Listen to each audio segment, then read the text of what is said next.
Chapter 1431 to 1440। यहाँ लोगों को खोजने के लिए असामान्यताओं को खत्म करने की विधि का उपयोग करने का कोई तरीका नहीं था, क्योंकि यहाँ लगभग सभी में असामान्यताएं थीं और उनमें से किसी से भी निपटना आसान नहीं था। सामान्य लोग ऐसी जगह पर नहीं आते थे जहाँ मनुष्य और राक्षस घुल मिल जाते थे। ये ज़िवेन दीवार के सहारे टिक गई और रेस्तरां की खिड़की के पास बैठ गई। उसकी आंखें खिड़की से बाहर झांक रही थीं और वह कुछ सोच में डूबा हुआ था। FC तो FC किंग अशुभ। इस समय रेस्तरां के निचले तल से कोसने की आवाज आई। कितनी बार हो चुका है FC, हमने स्पष्ट रूप से सुना है कि आसपास के क्षेत्र में स्वर्ग का पहला आकाश है, लेकिन अंत में जब हम वहां गए तो किसी ने पहला कदम उठाया। FC, मुझे यह मत बताना कि यह कौन है, अन्यथा मैं उसे मार दूंगा। बॉस, हमारी स्पीड पहले से ही बहुत तेज है, हमसे तेज, और हमारे सामने एक स्वर्गीय क्षेत्र के दानव को मारने में सक्षम। मुझे डर है कि वह कोई ऐसा व्यक्ति नहीं है जिसके साथ छल किया जाए। गाली गलौज की आवाज के साथ दो लोग आए। उनमें से एक बहुत युवा दिख रहा था, केवल लगभग 25 या 26 साल का। उसके चेहरे पर कुछ उग्र रूप था और उसके पीछे लगभग 30 साल का एक पतला आदमी था। इस समय उसके चेहरे पर कुछ उदास नजर आ रहा था। ये ज़िवेन को जिस बात ने वास्तव में चिंतित किया वह यह थी कि ये दोनों लोग स्वर्ग क्षेत्र के विशेषज्ञ निकले। हालांकि वे दोनों first sky of haven realm के विशेषज्ञ थे, लेकिन उन पर भयंकर जानलेवा आभा थी। उन्होंने शायद कुछ हेवन रियलम राक्षसों को मार डाला था। उनकी आभा को देखते हुए वे स्पष्ट रूप से राक्षस शिकारी थे। यहाँ राक्षसों के शिकारियों को देखना दुर्लभ था। ऐसा इसलिए था क्योंकि यह कैस सिटी था। सामान्य परिस्थितियों में जो दानव शिकारी यहाँ जीवित रह सकते थे, वे बिना किसी अपवाद के आकाश मानव क्षेत्र में शक्तिशाली दानव शिकारी थे। जो दिव्य प्राणी क्षेत्र में हैं, वे लंबे समय से उन क्रोधित शैतानों द्वारा पूरी तरह से निगल लिए गए थे। ये ज़िवेन के मुंह का कोना थोड़ा ऊपर उठा हुआ था। जिस व्यक्ति के बारे में वे बात कर रहे थे वह कोई और नहीं बल्कि ये ज़िवेन थी। उसके लिए कबीले के स्वामी द्वारा सौंपे गए कार्य को पूरा करना न केवल शक्ति के संदर्भ में एक सीमा थी, बल्कि समय के संदर्भ में भी एक बड़ी सीमा थी। भले ही उसके पास स्वर्ग के उन राक्षसों को मारने की ताकत थी, फिर भी उसे उन्हें खोजने के लिए समय चाहिए था। इन सभी के लिए समय की आवश्यकता थी, और 2 साल अंत में अभी भी थोड़ा तंग था। इसे भूल जाओ, वैसे भी अभी भी एक अगला मौका है, अभी भी बहुत समय है। अपने 30वें दशक में आदमी ने कहा। आप सही कह रहे हैं। मुझे विश्वास नहीं होता कि वह एक बार में सभी राक्षसों को मार सकता है, लेकिन है जिसके बारे में बोलते हुए हमारे लिए बिखरा हुआ कुछ करना ठीक है, लेकिन इस व्यक्ति ने बहुत कम समय में कई स्वर्गीय दायरे के राक्षसों को मार डाला है। डेविल रेस इसे कैसे जाने दे सकती है? मुझे डर है कि इस व्यक्ति या लोगों के इस समूह के खिलाफ अभियान पहले ही शुरू किया जा चुका है। नेता ने अपनी बिस्वा दशा में उपहास के साथ कहा। ये ज़िवेन अवाक थी। यह भी वही था जो उसने पहले ही सोच लिया था। इतने सारे स्वर्गीय क्षेत्र के शैतान एक के बाद एक गिर गए थे और वे युद्ध के मैदान में नहीं मरे थे, तो ये शैतान इसे कैसे अनदेखा कर सकते थे? यदि यह मानव कबीला होता, यदि बड़ी संख्या में विशेषज्ञ मारे जाते, तो यह वही होता। Boss, heavenly fire chamber of commerce ने निमंत्रण भेजा है, क्या आप जाना चाहते हैं? इस समय उसके 30वें आदमी ने पूछा। अपने बालों से छुटकारा पाने सीखे, क्या आपको लगता है कि आपके पिता का जीवन काफी लंबा नहीं है? इस अवधि में कितने स्वर्ग क्षेत्र विशेषज्ञों की मृत्यु हुई है? मरना ही है तो जा, अभिषेक कर। हम क्या इस पद पर बैठना इतना आसान है? उद्धरण चिन्ह। फिर मैं इससे छुटकारा पाने में आपकी मदद करूंगा। उस आदमी ने अपने 30वें दशक में कहा। हम भी लंबे समय से वापस नहीं आए हैं। बॉस, क्या आप अराजकता के पत्थर को फिर से चुनौती देने की कोशिश करना चाहते हैं? जब तक आप अपना नाम बना सकते हैं, तब तक आपको इस बात की चिंता नहीं करनी होगी कि आप मिशन हासिल नहीं कर पाएंगे। जब वह समय आएगा तो बहुत सारे मिशन हमारी प्रतीक्षा कर रहे होंगे। उद्धरण चिन्ह। इसे भूल जाओ, मैं अपनी ताकत के बारे में बहुत स्पष्ट हूँ। पिछली बार की तुलना में कोई स्पष्ट सुधार नहीं हुआ है। हालांकि मैंने स्वर्ग के क्षेत्र में कदम रखा है, यह उत्कृष्ट नहीं माना जाता है। अगर मैं एक अच्छी रैंकिंग प्राप्त करना चाहता हूं, तो मुझे डर है कि यह बहुत मुश्किल होगा। जब तक कि मैं स्वर्ग के दायरे के दूसरे स्तर पर कदम नहीं रख पाता, तब मेरे पास बाहर खड़े होने का मौका होगा। उस आदमी ने अपनी बिस्वा दशा में कहा। इसके अलावा कैस सिटी में स्वर्ग क्षेत्र के तीसरे स्तर के सच्चे शासक, हालांकि हमारे पास भी स्थिति है, लेकिन अंत में यह केवल स्थिति है। अगर हम शीर्ष 10 ताकतों का ध्यान आकर्षित करना चाहते हैं, तो हमें अभी भी जरूरत है उनका ध्यान आकर्षित करने के लिए स्वर्ग के दायरे के दूसरे स्तर पर कदम रखने के लिए। इस समय उसके 30वें आदमी ने कहा। यह पता चला कि इस कैस सिटी में दिव्य क्षेत्र की चौथी स्वर्गीय परत का कोई स्वामी नहीं था, लेकिन इसके बारे में सोचने पर दिव्य क्षेत्र की चौथी स्वर्गीय परत को लगभग दिव्य क्षेत्र के मध्यवर्ती चरण के रूप में माना जा सकता है। इस तरह के एक मास्टर, यहाँ तक सेना में भी उच्च पद और महान शक्ति के साथ एक जनरल का दर्जा होगा। इस अराजकता शहर में संघर्ष करने से क्यों परेशान हैं? दोनों ज्यादा देर तक नहीं बैठे, उन्होंने बस एक छोटा सा ब्रेक लिया और फिर चले गए। ये जिवेन ने सीधे वेटर को बुलाया। सर, आपके पास क्या निर्देश हैं? वेटर ने सम्मानजनक भाव से कहा। मैं अराजकता के इस पत्थर के बारे में पूछना चाहता हूँ, ये जिवेन ने कहा। सर, आप एक बाहरी व्यक्ति होंगे, वेटर ने निश्चितता के साथ कहा। ये जिवेन ने अपनी भौहें उठाईं और पूछा, तुम्हें कैसे पता? यह बहुत सरल है, जब तक आप लंबे समय तक कैस सिटी में रहते हैं तो आप इस स्टोन ऑफ कैस के बारे में कैसे नहीं जान सकते? वेटर ने हल्की मुस्कान के साथ कहा। ये शिवेन ने अपना सिर हिलाया और हंस पड़ी। यह भी सच था, इसके विपरीत उन्होंने सबसे साधारण जगह में खुद को दूर कर दिया। ये जिवेन ने 100 स्पिरिट क्रिस्टल निकाले और कहा, जब तक आप मुझे कुछ बता सकते हैं, स्पिरिट क्रिस्टल का यह बैग आपका है। इनाम के लिए धन्यवाद, सर। वेटर ने भी इसे स्वीकार करने में संकोच नहीं किया।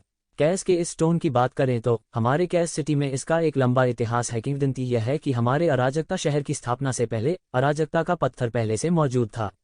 अराजकता के इस पत्थर की उत्पत्ति बहुत लंबी है और इसके बारे में अब कोई नहीं जानता। किंवदंती है कि यह उस दानव भगवान द्वारा पीछे छोड़ दिया गया था। वेटर ने सावधानी से कहा, वह दानव भगवान? तो शिवेन को तुरंत पता चल गया कि वह किसके बारे में बात कर रहा है। यहाँ आने से पहले उसने अपना होमवर्क कर लिया था और उसे यह भी पता था कि वेटर किस बारे में बात कर रहा है। शुरुआत में डेविल वर्ल्ड हार गया था और मानव जाति के विशेषज्ञों ने डेविल वर्ल्ड में सभी तरह का पीछा किया। जहां भी सेना गुजरी, डेविल वर्ल्ड पीछे हट गया। बाद में एक दानव देवता आकाश में उड़ गया और सारी मानव सेना को हरा दिया। हालांकि बाद में वह मानव जाति के विशेषज्ञों की गुप्त तकनीक से गंभीर रूप से घायल हो गए और सीधे उनकी मृत्यु हो गई। उसका शरीर डेविल वर्ल्ड के मार्ग के वर्तमान युद्ध क्षेत्र में बदल गया। यह ठीक था क्योंकि उसका शरीर दानव रक्त से सना हुआ था और उसका शरीर पृथ्वी में विलीन हो गया था। इसने इस मार्ग का निर्माण किया था जिसे नष्ट करना बहुत कठिन था। यदि ऐसा नहीं होता तो ये परिवार बहुत पहले मार्ग को नष्ट कर देता। इस जगह में ये परिवार की अधिकांश ऊर्जा शामिल थी, इसलिए इसे नष्ट करना स्वाभाविक रूप से सबसे अच्छा था। यदि इसे उस दानव देवता ने पीछे छोड़ दिया होता तो यह वास्तव में अविश्वसनीय होता। यहाँ तक ये जिवेन भी थोड़ा हिल गई थी। सर, क्या आपने भी सोचा है कि इस अराजकता के पत्थर में किस तरह के दिव्य खजाने निहित हैं? कई विशेषज्ञ इस अराजकता के शहर में अनगिनत वर्षों से आए हैं और वे भी इस अराजकता के पत्थर में निहित दिव्य खजाने को खोजना चाहते हैं। दुर्भाग्य से किसी ने भी इसके किसी अन्य जादुई पहलू की खोज नहीं की है। वर्षों से यह एक ऐसी जगह बन गई है जहां कई विशेषज्ञ अपनी ताकत का परीक्षण करने आए हैं। अराजकता के इस पत्थर का सबसे जादुई पहलू यह है कि यह हजारों फीट ऊंचा है। हालांकि जितना ऊंचा जाता है उसके पास पहुंचना उतना ही कठिन होता है। यदि कोई उस पर अपना नाम छोड़ सकता है तो उसका नाम तुरंत पूरे कैस सिटी में फैल जाएगा और वे एक ऐसा अस्तित्व बन जाएंगे कि सभी ताकतें हाथ मिला लेंगी। वेटर ने धीरे से कहा। जाहिर है यह पहली बार नहीं था जब उसने इस तरह के ग्राहक का सामना किया था। तो यह ऐसा ही है। फिर आप स्पिरिट क्रिस्टल के इस बैग को ले सकते हैं। ये जिवेन ने अपना हाथ हिलाया और कहा, दरअसल इस बैग के अंदर कुछ ऐसे राज थे। इनाम के लिए धन्यवाद, सर। वेटर ने स्पिरिट क्रिस्टल को अपने स्पेशियल रिंग में डाल दिया। हालांकि कई लोग वर्षों से जानकारी मांगने आए थे, लेकिन उनके जैसे उदार व्यक्ति बहुत कम थे। 100 स्पिरिट क्रिस्टल को नीचे की ओर न देखें। ये जिवेन के लिए यह कुछ भी नहीं था, लेकिन आम लोगों के लिए यह निश्चित रूप से एक छोटा सा सौभाग्य था। इसे आकस्मिक भाग्य नहीं कहा जा सकता, लेकिन यह निश्चित रूप से अप्रत्याशित था। ये शिवेन के बारे में उनका प्रभाव स्वाभाविक रूप से बढ़ गया और वह कुछ और शब्द कहे बिना नहीं रह सके। यदि सर प्रसिद्ध होना चाहते हैं तो आप अराजकता के पत्थर पर जाने की कोशिश कर सकते हैं। संभवतः आप अपना नाम खुदवा सकेंगे उस पर। ओह, एक और बात है जो मैं आपको याद दिलाना चाहता हूं, महोदय, अगर आपको हेवनली फायर कॉमर्स से निमंत्रण मिलता है तो आपको इसे स्वीकार नहीं करना चाहिए। क्यों? ये जिवेन थोड़ी उत्सुक थी। पहले उन दोनों ने भी कहा था कि निमंत्रण स्वीकार करना मौत को दावत दे रहा है। क्या ऐसा हो सकता है कि कोई राज दूसरों से छुपा हो? हे, क्योंकि हाल ही में हेवनली फायर कॉमर्स के लोगों को निशाना बनाया गया है। वेटर ने कहा। एक दानव वाणिज्य ने पहले से ही कैस सिटी में शीर्ष 10 बलों में से एक के रूप में हेवनली फायर कॉमर्स पर अपनी नजरें जमा ली हैं। पिछले कुछ वर्षों से वे अपने वाणिज्य के विशेषज्ञों की छींटाकशी कर रहे हैं। कुछ वर्षों के बाद स्वर्गीय अग्नि वाणिज्य की प्रतिभाएं मुरझा गई हैं और कोई भी विशेषज्ञ उनके उपासक के रूप में सेवा करने को तैयार नहीं है। अगर वे जाते हैं तो वे या तो मर जाएंगे या घायल हो जाएंगे। अब हर कोई कह रहा है कि उनका निमंत्रण केवल ग्रिम रीपर का निमंत्रण है। वे जिसे भी आमंत्रित करेंगे वह मर जाएगा। क्या यह अतिशयोक्तिपूर्ण है? ये राक्षस इतने घमंडी हैं।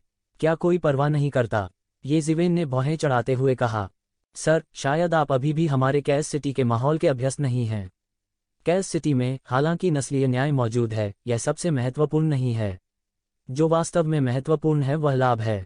जब तक लाभ है तब तक बहुत से लोग हैं दानव जाति के साथ सहयोग करने को तैयार। वेटर ने कहा। ये ज़िवेन हंसे बिना नहीं रह सके। यदि ऐसा नहीं होता तो कैस सिटी का अस्तित्व कैसे हो सकता था? ऐसा इसलिए था क्योंकि यह अपने आप में अनुचित था। इस संसार में ऐसे बहुत से लोग थे जो दानव जाति से घृणा करते थे और उनका विनाश करना चाहते थे। ये झेनमू जैसे लोग थे, लेकिन कई ऐसे भी थे जो अपना दिल राक्षसों को बेच देते थे जब तक कि पर्याप्त लाभ होता। और कैस सिटी अपने आप में एक ऐसा अस्तित्व था। यह एक ऐसा अस्तित्व भी था जिसे दोनों जातियों ने मौन रूप से स्वीकार किया था। चूंकि कम समय में दूसरे पक्ष को नष्ट करना असंभव था, इसलिए सीमित सहयोग पर भी विचार किया जा सकता था। संक्षेप में, अगर heavenly fire commerce chamber of commerce वास्तव में आपको निमंत्रण भेजता है तो इसे स्वीकार न करना सबसे अच्छा है। अभी हेवनली फायर कॉमर्स चैम्बर के कई विशेषज्ञ या तो मर चुके हैं या घायल हो गए हैं या भाग गए हैं। यह पहले से ही अनिश्चित है। अगर तुम अभी अंदर जाओगे तो तुम निस्संदेह मर जाओगे। वेटर ने और नहीं कहा। इंसॉ स्पिरिट क्रिस्टल के लिए उसने वह सब कुछ कह दिया था जो उसे कहना था। चूंकि आप बात करने में बहुत अच्छे हैं तो इंसॉ स्पिरिट क्रिस्टल को अपना इनाम समझें। ये ज़िवेन ने पलक झपकते ही 100 स्पिरिट क्रिस्टल फेंक दिए। वेटर बार बार धन्यवाद में झुक गया और खुद को माफ कर दिया। यह कैस सिटी जितना उसने सोचा था उससे कहीं अधिक जटिल था। लेकिन पलक झपकते ही वह हेवनली फायर कॉमर्स चैम्बर की बात भूल गया था। उनका इस शहर के मूल निवासियों के मामलों में दखल देने का कोई इरादा नहीं था। लेकिन अराजकता का वह पत्थर काफी दिलचस्प था। यह सही है, वह वास्तव में प्रलोभित था। यह प्राचीन दानव देवता से जुड़ा एक सुराग था। भले ही अनगिनत लोगों ने अनगिनत वर्षों तक इसकी खोजबीन की थी, फिर भी वे इसका लेशमात्र भी पता नहीं लगा पाए थे। लेकिन वह अभी भी अनिच्छुक था, अत्यंत अनिच्छुक। 2 साल ही बचे थे। यदि वह किसी आकस्मिक मुठभेड़ का सामना नहीं करता है तो इन 2 वर्षों के भीतर छलांग और सीमा से आगे बढ़ना एक असंभव कार्य होगा। उसे कम से कम 2 साल में आकाशीय क्षेत्र में कदम रखना पड़ा ताकि दिव्य क्षेत्र के अस्तित्व को मारने का मौका मिल सके। हालांकि निश्चित रूप से कुछ शॉर्टकट थे और स्वर्ग के चौथे स्तर में एक दानव का शिकार करने के लिए उसके पास जो भी धन था वह उसका उपयोग भी कर सकता था। उसने ऐसा करने की परवाह नहीं की। अगर वह स्वर्ग के दायरे के चौथे स्तर तक भी नहीं पहुंच सका तो वह रॉयल कोर्ट स्ट्रगल में कई प्रतिभाओं का मुकाबला कैसे कर पाएगा? यह सिर्फ एक मजाक होगा। इसलिए उनके लिए समय सबसे कीमती चीज थी। ये शिवेन ने जब भी इस बारे में सोचा तो उसे कोई झिझक नहीं हुई। उसने सीधे शहर के केंद्र में कैस स्टोन्स की ओर उड़ान भरी। यह कैस सिटी हजारों फीट ऊंची थी। दूसरे शब्दों में, यह कुछ 1000 मीटर ऊंचा था। यह एक अविश्वसनीय अस्तित्व था, भले ही इसे पृथ्वी जैसी जगह पर रखा गया हो जहां कई ऊंची इमारतें थीं। इस पौराणिक दुनिया में ही इस तरह की उपलब्धि हासिल करना संभव था। कैस सिटी ही इन कैस स्टोन से पैदा हुई थी। हालांकि यह जगह शहर के केंद्र के पास थी, लेकिन आसपास ज्यादा लोग नहीं थे क्योंकि स्टोन ऑफ कैस के दायरे में एक भयानक दबाव था। आम लोग इसके करीब नहीं जा पाएंगे और उन्हें मौके पर ही उड़ते हुए भेज दिया जाएगा। आकाशीय क्षेत्र के केवल शीर्ष विशेषज्ञ ही इसके करीब पहुंच सकते थे। कोई फिर से आ रहा है। क्या यह एक और मूर्ख हो सकता है जो कैस स्टोन से दानव भगवान के दिव्य खजाने को खोजना चाहता है? मुझे भी ऐसा ही लगता है। क्या ऐसे बेवकूफ हर दिन नहीं आते? हाँ, जब समय आएगा मैं एक बेवकूफ की तरह उसकी निराश आंखों को देखूंगा। आसपास के कई लोग कैस स्टोन्स को घूर रहे थे। इस समय जब उन्होंने येक्षिवेन की आकृति देखी तो वे कुछ मजाकिया अंदाज दिखाने से खुद को रोक नहीं सके। कुछ समय पहले वे भी इन लोगों में से एक थे।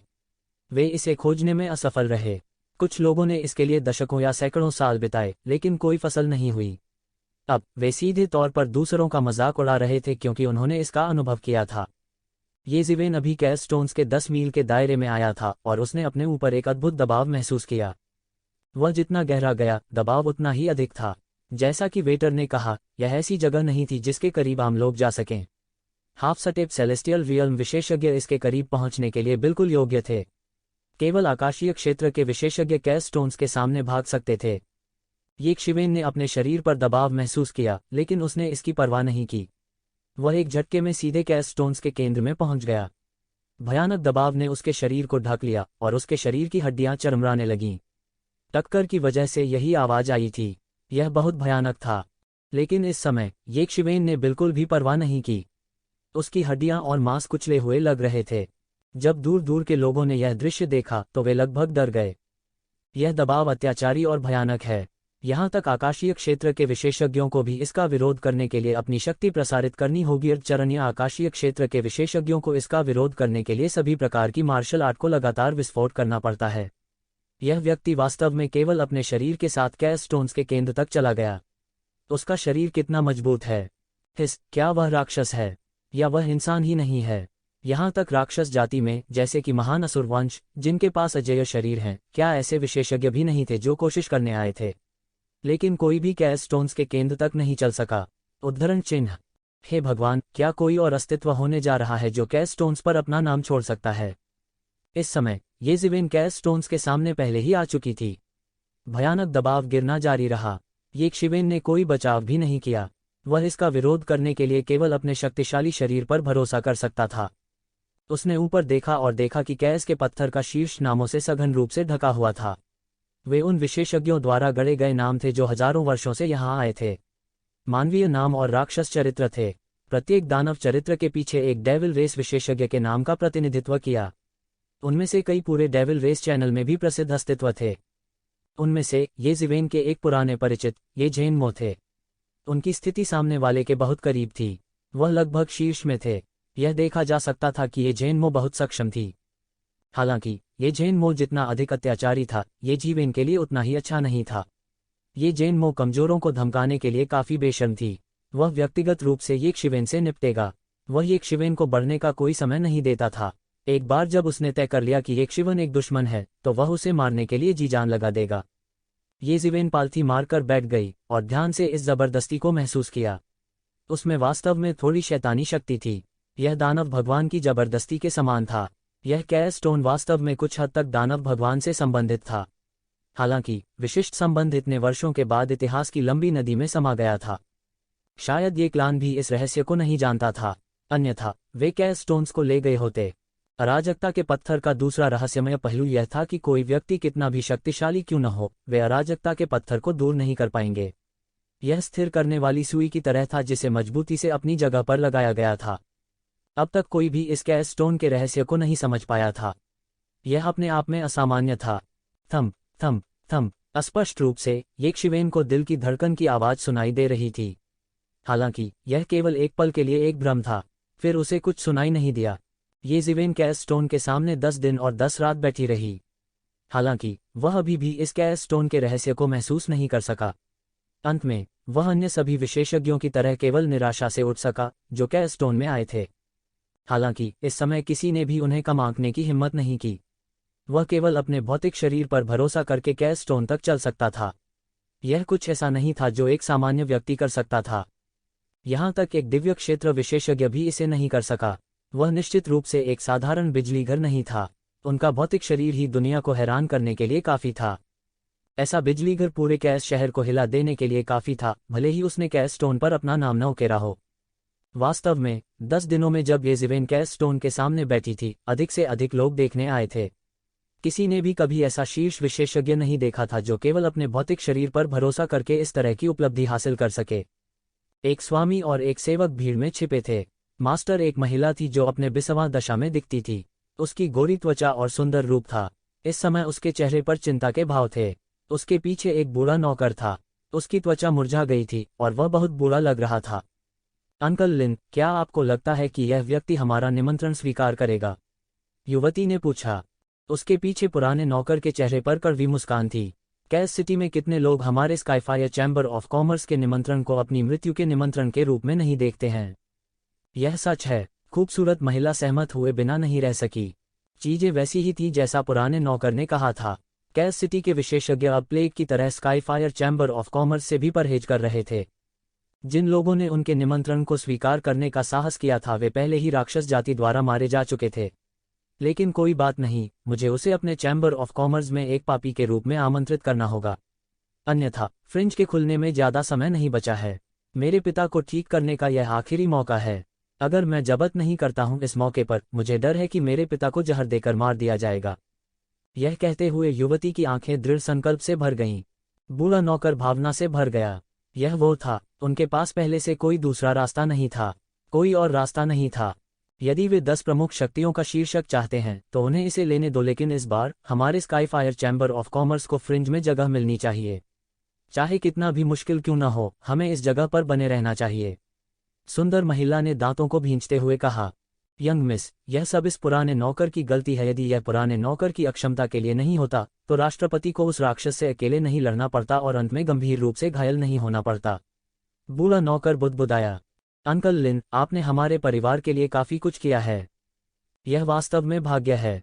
जब पिता छोटे थे तो एक बार गंभीर रूप से घायल हो गए थे। यहाँ तक हमारे परिवार की कीमती कला के साथ वह अभी भी स्काईमैन दायरे की तीसरी स्वर्गीय परत को पार नहीं कर सका। बिना किसी शीर्ष विशेषज्ञ के 10 प्रमुख शक्तियों में से एक के रूप में रैंक किया जाना अपने आप में आपदा का मार्ग है। सुंदर महिला ने खुले दिमाग से कहा, अब हम जो सबसे अच्छा काम कर सकते हैं वह निष्क्रियता की अवधि में प्रवेश करना है। यदि एक दिन मैं स्काईमैन दायरे की तीसरी स्वर्गीय परत में कदम रख सकता हूं तो स्काईफायर चैम्बर ऑफ कॉमर्स फिर से उठेगा। यह अफसोस की बात है कि पिता की चोटें केवल फ्रिंज में स्वर्ग और पृथ्वी के खजाने से चंगा किया जा सकता है, अन्यथा हमें उस दानव से डटकर मुकाबला नहीं करना पड़ता। पुराने नौकर अंकल लिन ने अपने सामने युवती को देखा और आह भरी। यह युवती अत्यंत प्रतिभावान थी। वह इतनी कम उम्र में ही स्वर्गलोक में प्रवेश कर चुकी थी। यहाँ तक पड़ोसी ये फैमिली की युवा पीढ़ी के कुलीन विशेषज्ञों की तुलना में यह अफसोस की बात थी कि हेवनली फायर मर्चेंट गिल्ड समृद्ध और शक्तिशाली था। यह परिवार की तुलना कैसे कर सकता है? फिर भी उनका मानना कि युवती के स्वर्गलोक के तीसरे स्तर में प्रवेश करने से कुछ ही समय पहले की बात है। उसके पास जनरल लॉर्ड दायरे के चौथे स्तर के स्वर्ग क्षेत्र में झांकने का मौका भी हो सकता है। स्वर्ग के दायरे के तीसरे और चौथे स्वर्ग के बीच एक बहुत बड़ी दहलीज थी। स्वर्ग क्षेत्र के अधिकांश विशेषज्ञ इस दहलीज पर अटके रहेंगे। स्वर्ग के दायरे में हर कदम स्वर्ग तक पहुंचने जैसा था और तीनों लोक एक प्राकृतिक खाई की तरह थे। यद्यपि दिव्य क्षेत्र के चौथे स्तर से नीचे के योद्धा कानून घोषणा क्षेत्र और उत्कृष्ट क्षेत्र के सामने हावी हो सकते हैं, उन्हें केवल दिव्य क्षेत्र में राहगीरों के रूप में माना जा सकता है। दिव्य क्षेत्र के चौथे स्तर तक पहुंचने वाले योद्धा प्रसिद्ध व्यक्ति थे। आकाशीय क्षेत्र के 7वें स्तर पर पहुंचने के बाद एक और विशाल दहलीज थी। जो लोग इसे पार कर सकते थे वे वास्तव में दिव्य क्षेत्र में एक बड़ी हस्ती बन सकते थे। आदि युग में भी ऐसी महान विभूतियां अत्यंत दुर्लभ थीं और ऐसी आकृतियां आमतौर पर विभिन्न महान शक्तियों की परम निधि थीं। वे प्राचीन वस्तुओं के बीच प्राचीन वस्तुएं थीं और कुछ भयानक अस्तित्व थे जिन्हें आम लोगों को अपने पूरे जीवनकाल में देखने का मौका नहीं मिल सकता था। उन्हें पहले से ही प्राचीन बेरेंस महाद्वीप सच्चे शासक वर्ग के शिखर विशेषज्ञ के रूप में माना जा सकता है। ये फैमिली के कई सैटेलाइट शहरों के सिटी लॉर्ड स्वर्ग क्षेत्र या उससे ऊपर की चौथी परत के विशेषज्ञ थे। यदि युवा मिस स्वर्ग के दायरे की चौथी परत तक पहुंच सकती है तो उसके लिए डिस्कॉर्ड सिटी का नेतृत्व करना असंभव नहीं होगा। अकेले टॉप 10 को छोड़ दें। दुर्भाग्य से यह सब आवश्यक समय है। वर्तमान में हेवनली फायर मर्चेंट गिल्ड अपने सबसे कमजोर स्तर पर था। उन्हें छिपना चाहिए था, लेकिन उनके राष्ट्रपति की चोटों के कारण उनके पास उस अहंकारी दानव का डटकर मुकाबला करने के अलावा कोई विकल्प नहीं था। दुर्भाग्य से यह सब आवश्यक समय है। उनके पास अब सबसे ज्यादा कमी थी समय की। यह उनका आखिरी मौका हो सकता है। अराजकता की भूमि का खुलना और करीब आ रहा था। वे अधिक शक्तिशाली विशेषज्ञों की तलाश नहीं कर सकते थे। अंकल लिन, हमारे पास ज्यादा मौके नहीं बचे हैं। मेरे पास एक पूर्वाभास है कि अगर हम उसे याद करते हैं तो हमारे पास दूसरा मौका नहीं होगा। सुंदर महिला ने दृढ़ता से कहा। दूसरी तरफ येज़ेबेल स्वाभाविक रूप से नहीं जानती थी कि उसे निशाना बनाया गया था। वह अभिव्यक्तिहीन चेहरे के साथ अराजकता के पत्थर की सीमा से बाहर चला गया। वह वहां 10 दिनों तक बैठा रहा, लेकिन उसे कोई उपयोगी जानकारी नहीं मिली। वह थोड़ा उदास हुए बिना नहीं रह सका। निश्चित रूप से वह स्वर्ग विरोधी भाग्य वाला व्यक्ति नहीं था। यहाँ तक वह चलते समय खजानों से भी टकरा सकता था। अगर वह थोड़े समय में ही तोड़ना चाहता था तो ऐसा लगता था कि उसे दूसरा रास्ता खोजना होगा। यह सोचकर वह अधिक देर तक नहीं रुका और तुरंत अपनी सराय में लौट आया जहां वह ठहरा हुआ था। इस समय येज़ेबेल के अस्तित्व के कारण कैस सिटी अचानक जीवंत हो गया था और यह उबल रहा था। अराजकता के पत्थर में येज़ेबेल के टूटने की बात ने अचानक अराजकता के पत्थर के सभी बिजली घरों की भौहें चढ़ा दीं। ऐसा नहीं था कि यह मामला सनसनीखेज था। वास्तव में यह कोई बड़ी बात नहीं होगी, भले ही सामान्य परिस्थितियों में येज़ेबेल अपना नाम अराजकता के पत्थर पर उकेर दें। आखिर इतने सालों में कितने लोगों ने अपना नाम अराजकता के पत्थर पर उकेरा है? वास्तव में यह स्पष्ट नहीं था कि कितने लोगों ने अपना नाम खुदवाया था। लेकिन जिस बात ने वास्तव में सभी को आश्चर्यचकित किया वह यह थी कि येज़ेबेल अपने अत्याचारी शरीर पर भरोसा करके अराजकता के पत्थर के सामने भाग गया था। यह निस्संदेह उनके लिए एक वास्तविक झटका था। आकाशीय क्षेत्र के कई विशेषज्ञ ऐसा नहीं कर सके। एक समय के लिए येज़ेबेल के बारे में तरह तरह की अफवाहें प्रचलित थीं। कुछ ने कहा कि उनके पास मानव जाति की एक खास तरह की उत्परिवर्तित काया है, सर्वोच्च खजाना काया। क्या टाइटन बॉडी, क्या अजेय वज्र बॉडी, क्या बॉडी ऑफ रॉक, सभी प्रकार के शक्तिशाली भौतिक निकायों का अनुमान लगाया गया था। ऐसी अफवाहें भी थीं कि वह इंसान नहीं बल्कि एक राक्षस था। इसके अलावा वह दानव जाति में अत्यंत अत्याचारी शरीर के कबीले से संबंधित था, जैसे कि महान असुर वंश, महान दानव कबीले और इसी तरह। इस कैस सिटी में मानव जाति और दानव जाति एक साथ रहते थे, इसलिए किसी भी प्रकार के व्यक्ति का प्रकट होना कोई अजीब बात नहीं थी। और अधिक लोगों ने सोचा कि वे केवल आंख बंद करके अनुमान लगा रहे थे। इस तरह की प्रतिभा, चाहे वह मानव जाति हो या दानव जाति, एक सर्वोच्च प्रतिभा थी। वे ऐसे व्यक्ति के दानव लोक मार्ग में आने के बारे में कैसे नहीं सुन सकते थे। चाहे वह दानव जाति हो या मानव जाति, वह सबसे चमकदार अस्तित्व होगा, उसके बारे में कोई कैसे नहीं जान सकता था। ऐसे में जो शुरू में मामूली बात थी, वह अचानक शहर में बड़ी बात बन गई और हर कोई इसके बारे में जानता था। और एक रेस्तरां में 3 अत्याचारी व्यक्ति सीटों पर बैठे थे। उनका प्रभामंडल अतुलनीय रूप से संयमित था और साथ ही वे अतुलनीय रूप से भयानक थे। यदि ये ज़िवेन मौजूद होता तो वह शायद यह देख पाता कि ये तीनों लोग और डेमन फिश और अन्य जिन्हें उसने पहले देखा था से कमतर नहीं थे। वे दिव्य लोक के 6ठे स्तर के शिखर पर थे। ये तीनों लोग कुछ एक जैसे दिखते थे और उनकी क्रूर आभा आसमान में उड़ गई थी। यह बहुत भयानक था। और इन 3 लोगों में से सबसे बड़े ने कहा, दूसरा भाई, तीसरा भाई, क्या आपको लगता है कि यह छोटा हरामी है जिसे मास्टर ने संदेश भेजा है कि हमें मारना चाहिए? यह संभव है। तीनों के तीसरे भाई ने कहा, हो या न हो, हमें पहले उसे पकड़ना चाहिए। एक को जाने देने से बेहतर है कि 1000 को मार दिया जाए। मास्टर के अनुसार यह छोटा हरामी असाधारण रूप से प्रतिभाशाली है और इसे कानून प्रवर्तन हॉल का समर्थन भी प्राप्त है। भविष्य में उनकी उपलब्धियां असीमित होंगी। भविष्य में जब वह बड़ा होगा, वह निश्चित रूप से हमारे दानव दमन शहर का एक बड़ा दुश्मन बन जाएगा। लापरवाह मत बनो, मत भूलो हमारे यहाँ आने का असली मकसद क्या है। अब जबकि इंपीरियल कोर्ट स्ट्रगल शुरू होने वाला है, हम ये कून के लिए उस चीज़ की तलाश करने के लिए मास्टर के आदेश के तहत आए हैं। जब तक हम उस चीज़ को प्राप्त कर लेते हैं, ये कून दिव्य लोक के 6ठे स्तर में प्रवेश करने में सक्षम होंगे। उस समय कोई भी केंद्रीय स्वर्ग के आधिपत्य के रूप में अपनी स्थिति को हिला नहीं पाएगा। यहाँ तक कि उत्तर, दक्षिण, पूर्व और पश्चिम के 4 अधिपति भी उसके विरोधी नहीं होंगे।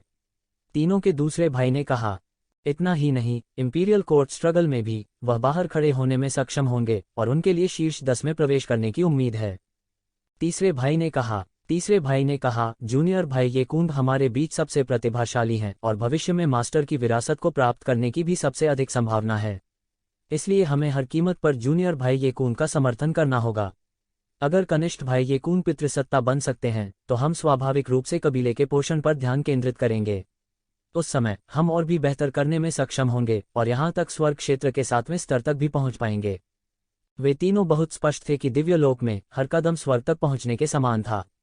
3 स्तर एक खाई की तरह थे। हालांकि वे सफलतापूर्वक दिव्य क्षेत्र के 4थे स्तर की दहलीज को पार कर चुके थे। अगर उनका आकस्मिक सामना नहीं हुआ तो वे शायद अपने शेष जीवन के लिए दिव्य क्षेत्र के 6ठे स्तर पर अटके रहेंगे। हालांकि वे ये कून कनिष्ठ भाई कहते थे, वे वास्तव में ये कून से कुछ हजार साल बड़े थे। मूल रूप से उनकी क्षमता समाप्त हो चुकी थी। एक आकस्मिक मुलाकात के बिना उनके लिए अपने जीवन में 1 इंच भी सुधार करना कठिन होगा। इसलिए उनका एकमात्र तरीका ये कून के उद्गम का समर्थन करना था। इस तरह कबीले के संसाधनों के माध्यम से उनके पास अभी भी आकाशीय क्षेत्र के 7वें स्तर पर कदम रखने का मौका होगा, एक ही बार में इस अजीब दायरे को तोड़कर, और ये कबीले या यहाँ तक पूरे प्राचीन बैरेंस महाद्वीप में एक बड़ी हस्ती बन जाएंगे। यह वह उपचार था जिसका बड़े कुलों और बलों के शीर्ष विलक्षणताओं ने आनंद लिया। अनगिनत लोग अपने उत्थान के लिए लड़ रहे थे और वे एक सोपान बनने से नहीं हिचकिचाए। कुछ लोग जीनियस बनने के लिए पैदा हुए थे। जहां तक दूसरों की बात है, वे उनके लिए एक विषमता के रूप में सेवा करने के लिए अस्तित्व में थे। इसलिए और भी अधिक हम उतावलेपन से कार्य नहीं कर सकते। हम जो कुछ भी करते हैं वह कैस सिटी में मूल निवासियों को सचेत कर सकता है। यदि कुछ गलत होता है तो इसके लिए कौन जिम्मेदार होगा? सबसे बड़े भाई ने आखिरकार अपना मुंह खोला और दृढ़ता से कहा, यह मामला अत्यावश्यक नहीं है। जब तक वह छोटा कमीना अभी भी इस दानव क्षेत्र चैनल में है, हम उसे जल्द या बाद में ढूंढ पाएंगे। क्या आप उन लक्ष्यों को भूल गए हैं जो कबीले प्रमुख ने उसके लिए निर्धारित किए हैं? दूसरों का उल्लेख नहीं करने के लिए केवल दिव्य क्षेत्र दानव का 4था स्तर, अपनी वर्तमान साधना के साथ वह इसके बारे में भूल सकता है, भले ही हम उसे 200 वर्ष दें। हम सभी अनुभवी लोग हैं, इसलिए हमें दिव्य क्षेत्र के 4थे स्तर और दिव्य क्षेत्र के 3रे स्तर के बीच के अंतर के बारे में बहुत स्पष्ट होना चाहिए। हम सब इससे गुजरे हैं, इसलिए हमें इसके बारे में बहुत स्पष्ट होना चाहिए। हमारे पास धीरे धीरे उसे खोजने का समय है। हमारे दानवों को दबाने वाले शहर की शक्ति के साथ, यह केवल कुछ ही समय पहले की बात है जब हम उसे ढूंढते हैं। उद्धरण चिन्ह। यह कहते कहते उन तीनों के चेहरे एक प्रचंड प्रकाश से चमक उठे। उसी समय येज़िवेन उस सराय में लौट आया जहां वह ठहरा हुआ था। उसने नगर में उसके बारे में तरह तरह की अफवाहें भी सुनी थीं। वह मूल रूप से सुर्खियों में नहीं रहना चाहते थे। वह बहुत स्पष्ट था कि दानवों का दमन करने वाले शहर की शक्ति बहुत बड़ी थी। अगर वह कैस सिटी में भी उतावलेपन से काम करता तो उनके पास जासूस हो सकते थे। इसलिए वह अपना नाम खुदवाने नहीं गया। सबसे पहले वह एक लो प्रोफाइल रखना चाहता था। दूसरी बात, अगर उसने इसे तराशा भी तो उसका असली नाम तराशना असंभव था। यह अर्थहीन होगा। कौन जानता था, वह भूल गया था कि वह अपने भौतिक शरीर के साथ अराजकता के पत्थर में घुस गया था, जो पहले से ही काफी आकर्षक था। इस तरह उन्होंने तुरंत कैस सिटी में सनसनी मचा दी थी। इस बारे में सोचने के बाद वह मदद नहीं कर सका, लेकिन थोड़ा उदास महसूस किया। क्या उसे फिर से भागना शुरू करना पड़ा? उन्होंने पहले से ही तैयारी कर ली थी। जब तक उसे खोजा जाता, वह बिना किसी हिचकिचाहट के तुरंत भाग जाता, क्योंकि दानवों का दमन करने वाले शहर द्वारा भेजे गए स्वामी अधिक से अधिक अत्याचारी होते जा रहे थे। एक बार जब वह खोज लिया गया तो उन्हें हराना असंभव था, इसलिए वह केवल बच सका। सौभाग्य से उसके पास दानव पंख थे, अन्यथा वह वास्तव में जार में कछुए की तरह बच नहीं पाएगा। इतने में बाहर से सराय के वेटर की आवाज आई, प्रिय ग्राहक, बाहर 2 मेहमान हैं जिन्होंने कहा कि वे आपसे मिलना चाहते हैं। मुझे नहीं पता। मेहमान? येज़िवेन थोड़ी हैरान थी। इस समय मेहमान कहाँ से आएंगे? इस अराजकता के शहर में वह किसी को नहीं जानता था, तो मेहमान कहाँ से आएंगे? लेकिन जब से उन्होंने कहा कि वे यहाँ घूमने आए हैं, वे निश्चित रूप से दानवों का दमन करने वाले शहर से नहीं थे। यह सोचकर वह मदद नहीं कर सका और कहा, तो उन्हें अंदर आने दो। जल्द ही 2 आकृतियां सामने आईं, एक पुरुष और एक महिला। एक बिस्वा दशा में एक युवा और सुंदर महिला थी और दूसरी असामान्य रूप से पतली बूढ़ी नौकर थी। वास्तव में येज़िवेन का ध्यान इस बात से गया था कि वे दोनों वास्तव में दिव्यलोक में थे। अराजकता शहर को बहुत शक्तिशाली शहर नहीं माना जा सकता था। वहां के सबसे मजबूत विशेषज्ञ केवल आकाशीय क्षेत्र के 3रे स्तर पर थे। एक भी 4थे स्तर का आकाशीय क्षेत्र विशेषज्ञ नहीं था। जनसंख्या में आकाशीय क्षेत्र के विशेषज्ञों का अनुपात भी बहुत कम था। इस अवधि में कुछ दिव्य क्षेत्र के विशेषज्ञों से मिलना थोड़ा अप्रत्याशित था। वह देख सकता था कि इस खूबसूरत महिला ने अभी कुछ समय पहले ही दिव्यलोक में कदम रखा था। उसकी सांस पर्याप्त स्थिर नहीं थी। पुराने नौकर के रूप में, हालांकि उसने लंबे समय तक दिव्य क्षेत्र में कदम रखा था, वह एक नज़र में बता सकता था कि वह बहुत कमजोर था। यह गंभीर चोट का संकेत था। इस चोट को केवल उसकी अत्याचारी साधना ने बलपूर्वक दबा दिया। तुम दोनों हो? येज़िवेन ने उत्सुकता से पूछा। मैं heavenly fire chamber of commerce के अध्यक्ष ली होंग शियू की बेटी हूँ, सुंदर स्त्री ने प्रणाम करके कहा। Heavenly fire chamber of commerce. येज़िवेन को अचानक लगा कि यह नाम बहुत जाना पहचाना है, लेकिन बहुत जल्दी उन्होंने महसूस किया कि heavenly fire chamber of commerce ही वह है जिससे वेटर ने सावधान रहने की चेतावनी दी थी। ऐसा लग रहा था कि चैम्बर ऑफ कॉमर्स बड़ी मुसीबत में फंस गया है। यह कहा गया था कि heavenly fire chamber of commerce का निमंत्रण नरक के सीधे ट्रेन टिकट के बराबर था, लेकिन अब वास्तव में लोग उसके दरवाजे पर सामान पहुंचा रहे थे। उन्हें मरना ही था। खूबसूरत महिला ली होंग शियू ने येज़िवेन के हाव भाव देखे। निश्चित रूप से जब तक कोई कैस सिटी में प्रवेश करता है, तब तक कोई भी ऐसा नहीं होगा जिसने heavenly fire chamber of commerce के बारे में नहीं सुना होगा। कुछ मूर्ख थे जो नहीं जानते थे और उन्हें उपासक बनने के लिए बरगलाया गया था। अब उनकी लाशें बहुत दिनों से ठंडी हो चुकी थीं। कौन अब उनकी बकवास पर विश्वास करने की हिम्मत करेगा? लेकिन उन्होंने फिर भी पहले साइन अप करने का फैसला किया। चाहे कुछ भी हो, अगर बिल्कुल भी ईमानदारी नहीं थी, जब येज़िवेन को सच्चाई का पता चला तो उसे डर था कि उसकी अभिव्यक्ति अच्छी नहीं होगी। येज़िवेन ने अपना सिर हिलाया और कहा, मुझे पहले से ही पता है कि मिस ली यहाँ क्यों है, लेकिन मुझे वास्तव में आपके मामलों में शामिल होने में कोई दिलचस्पी नहीं है। कृपया हमारे स्वर्गीय फायर चैम्बर ऑफ कॉमर्स को बचाएं, सर। ली होंग शियू ने बिना किसी झिझक के तुरंत घुटने टेक दिए। उसके पीछे पुराना नौकर भी घुटने टेक कर बैठ गया। येज़िवेन उदासीन थी। उसका दिल पहले से ही एक शिलाखंड जैसा था। वह शुरू से ही लो प्रोफाइल रहना चाहते थे। केवल एक लो प्रोफाइल रखकर ही वह खेती के लिए अधिक समय प्राप्त कर सकता था। तभी उसके पास वास्तव में विकसित होने और अंत में इस जगह को छोड़ने का अवसर होगा। उसके लिए यह एक पिंजरा था, एक पिंजरा जहां वह किसी भी समय अपनी जान गंवा सकता था।